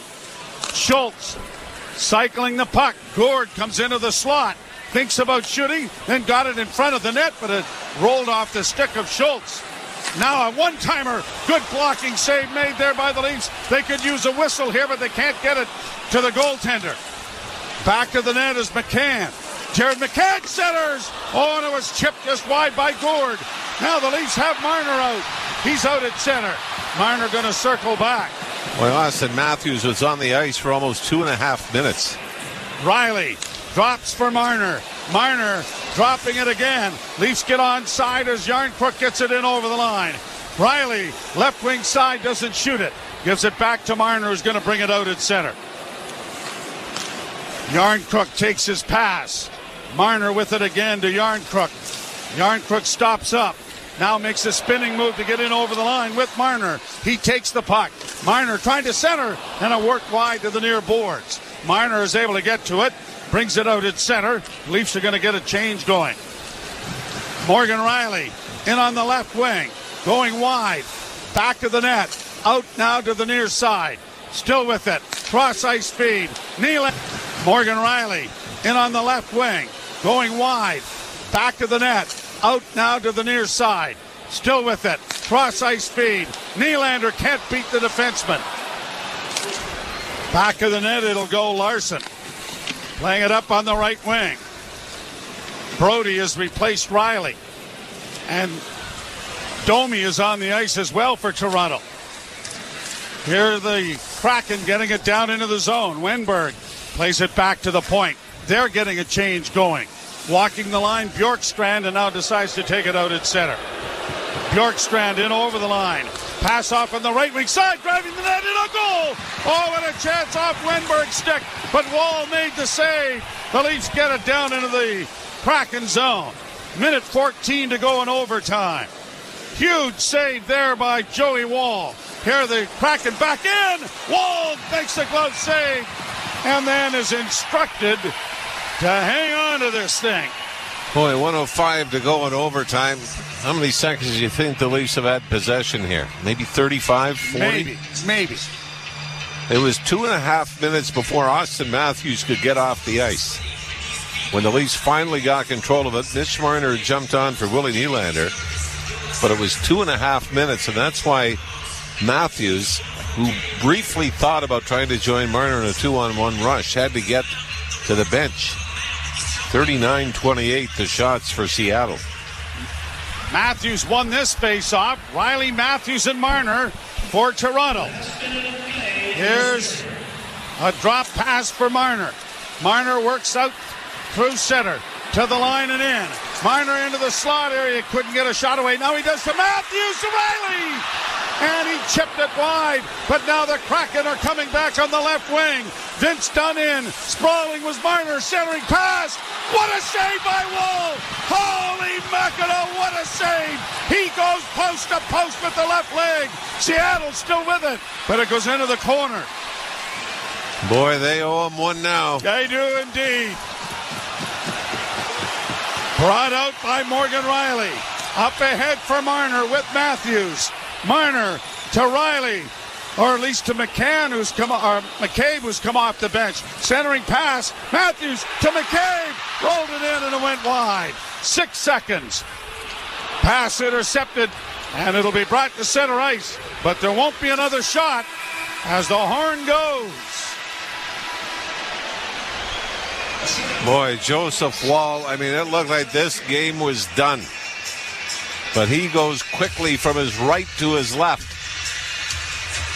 And Matty Beniers made a great pass as well. I think Wall had to respect that once the puck came out between the hash marks, you think there's going to be a shot there. But Beniers then just redirections to the right wing side. And it's Eberle. Yeah, Jordan Eberle looked like he had an empty net.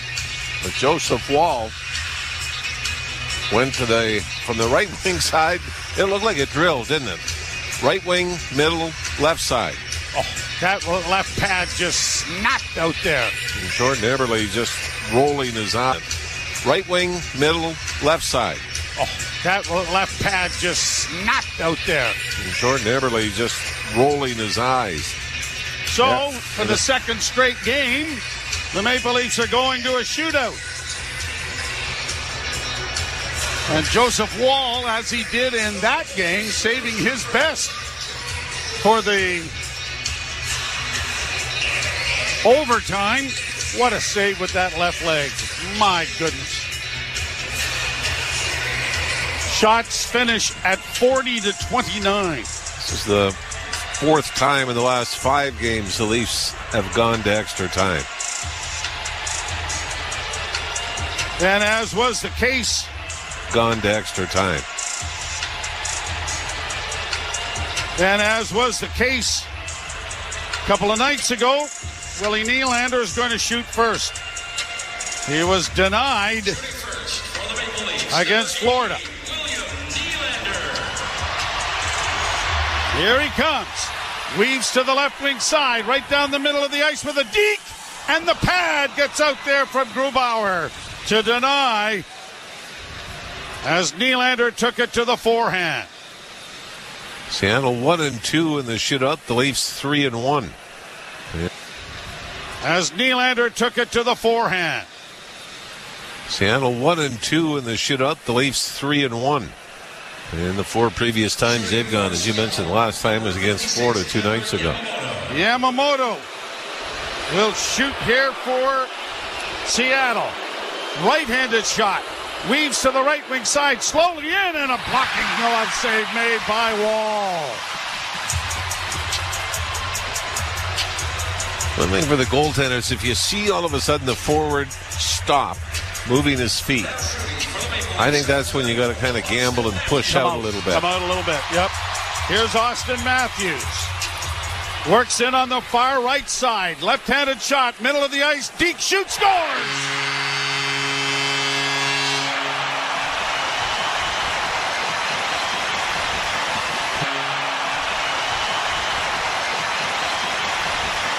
Right through the wickets of Grubauer.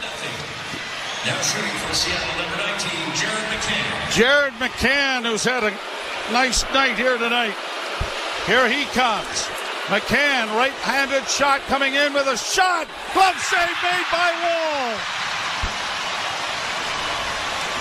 Leafs can win the game, and Mitch Marner can finish a glorious night with a fourth goal.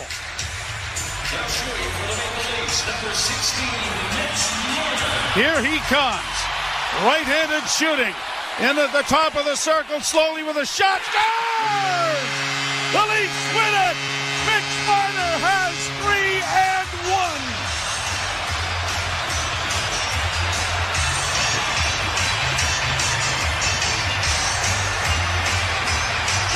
And that should be enough to quiet a talk of blowing another 2-goal lead in the third period. We said it happened against the Blackhawks. They ended up losing in overtime, so it became a bigger deal because they blew the lead. This was similar to the game against the Minnesota Wild in Sweden, where the Leafs were up by 2 in the third period. In that game, it was Willie Nylander that won it in overtime. But the Leafs having problems winning games in regulation, especially games that they're in full control of with a 2 or 3 goal lead. And they see it disappear, but they find a way to come back and win. They're 12-6-3 on the year. 7-4-0 on home ice. And for the 12 wins in 21 games, just 5 of them have come in regulation. You know, I think if you would have heard that stat at the start of the year, you'd be thinking, how many jobs have been lost by this point?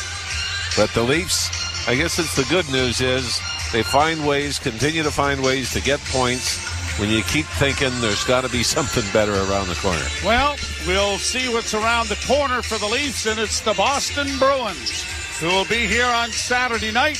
We'll have all of that action for you. We hope that you will join us for a 7 o'clock start. Jim Taddy and the post-game show is coming your way as the Maple Leafs win it 4-3 in a shootout.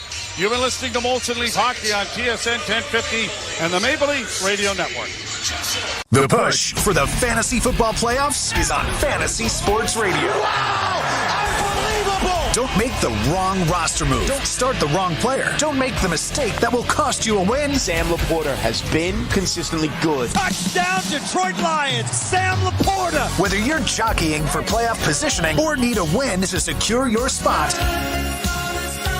get expert advice on Fantasy Sports Radio. Sirius XM 87 and on the Sirius XM app.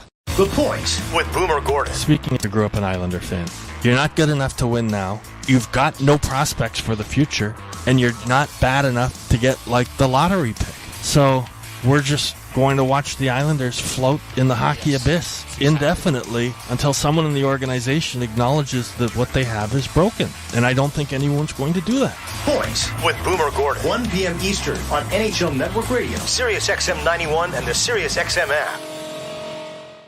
The best player analysts and insiders live on NHL Network Radio. Brian Burke. But now it's a big story. Headline, Johnny Gaudreau bench. But he's not playing that well. His stats are terrible, and he's not playing that well. They sat him out. Now, he had the right response. He said, I got to play better. And that's all this is. Same thing here. You're playing poorly, you get benched. Shut up and work harder. Get the latest opinion and analysis you need on the home of hockey. Response. He said, I got to play better. And that's all this is. Same thing here. You're playing poorly, you get benched. Shut up and work harder. Get the latest opinion and analysis you need on the home of hockey. NHL Network Radio, Sirius XM 91, and the Sirius XM app. 24/7 Hockey Talk. My boy Brady Tkachuk fired up, said what he wanted to say. I love when a captain comes out like that and sticks up for his team. Listen, the fans of Ottawa, they paid their hard-earned money to get in there. I guess if they want to boo, they can boo. I love Brady sticking up for his guys. But Brady Tkachuk, good for you. Say how you feel. Plays hard on and off the ice. Cooley, I love that kid. Sirius XM, NHL Network Radio, Sirius XM 91, and on your schedule with the Sirius XM app. 91, and on your schedule with the Sirius XM app. NHL Morning Skate. George McPhee on the Vegas Golden Knights. Give us a sense as to what you and Kelly were thinking in terms of this season's roster. The team overall is in pretty darn good shape. It's sort of in our prime. This team wants to be some kind of legacy team where you can win a couple of Stanley Cup. That's the challenge that you present to the players. NHL Morning Skate with Scott Laughlin and Gord Stellick. Weekdays 7 a.m. Eastern on NHL Network Radio, Sirius XM 91, and the Sirius XM app. Under review. And if someone says, well, he's good in the room, you know what? They don't have a good in the room stat in the standings. I've yet to find that category. It's one of the most overplayed things. They better be good in the room. That's the least you better bring when you join a National Hockey League team. Under Review with Mick Kerr, 11 a.m. Eastern on NHL Network Radio, Sirius XM 91, and the Sirius XM app.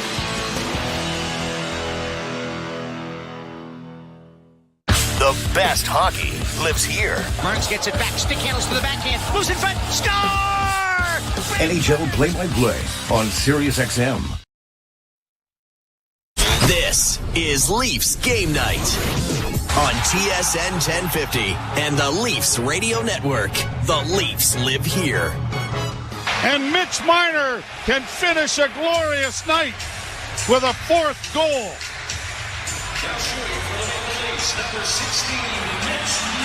Here he comes. Right-handed shooting. In at the top of the circle, slowly with a shot. Scores! The Leafs win it! Mitch Marner has 3-1. Well, the Leafs win a shootout 4-3 over Seattle, and getting there was all the fun. Welcome to the post-game show live from Scotiabank Arena. Jim Patty, Josh Cloak from The Athletic, and Jimmy Ralph kind enough to hang around. So, Marner, Wall, let's go with Mitch Marner just because he got all 4 goals tonight. That was a stunning performance by him, but you wanted more from everybody else, didn't you? Yeah, and the irony as well is you split Marner and Matthews up because you want to get them going. You want to shake things up a little bit. And the first 2 goals that Marner scores are assisted by Austin Matthews. One in the power play and one right after the power play expired.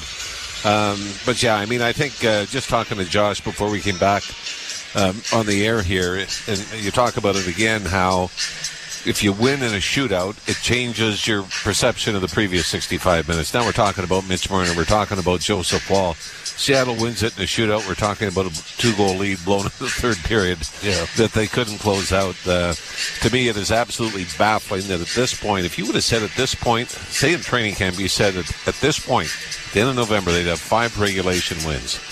You'd be thinking, how many jobs have been lost along this way? But like we said, maybe looking at the glass being half full, you believe there's something more there that the Leafs can give. And in the meantime, they're struggling and still putting some points up.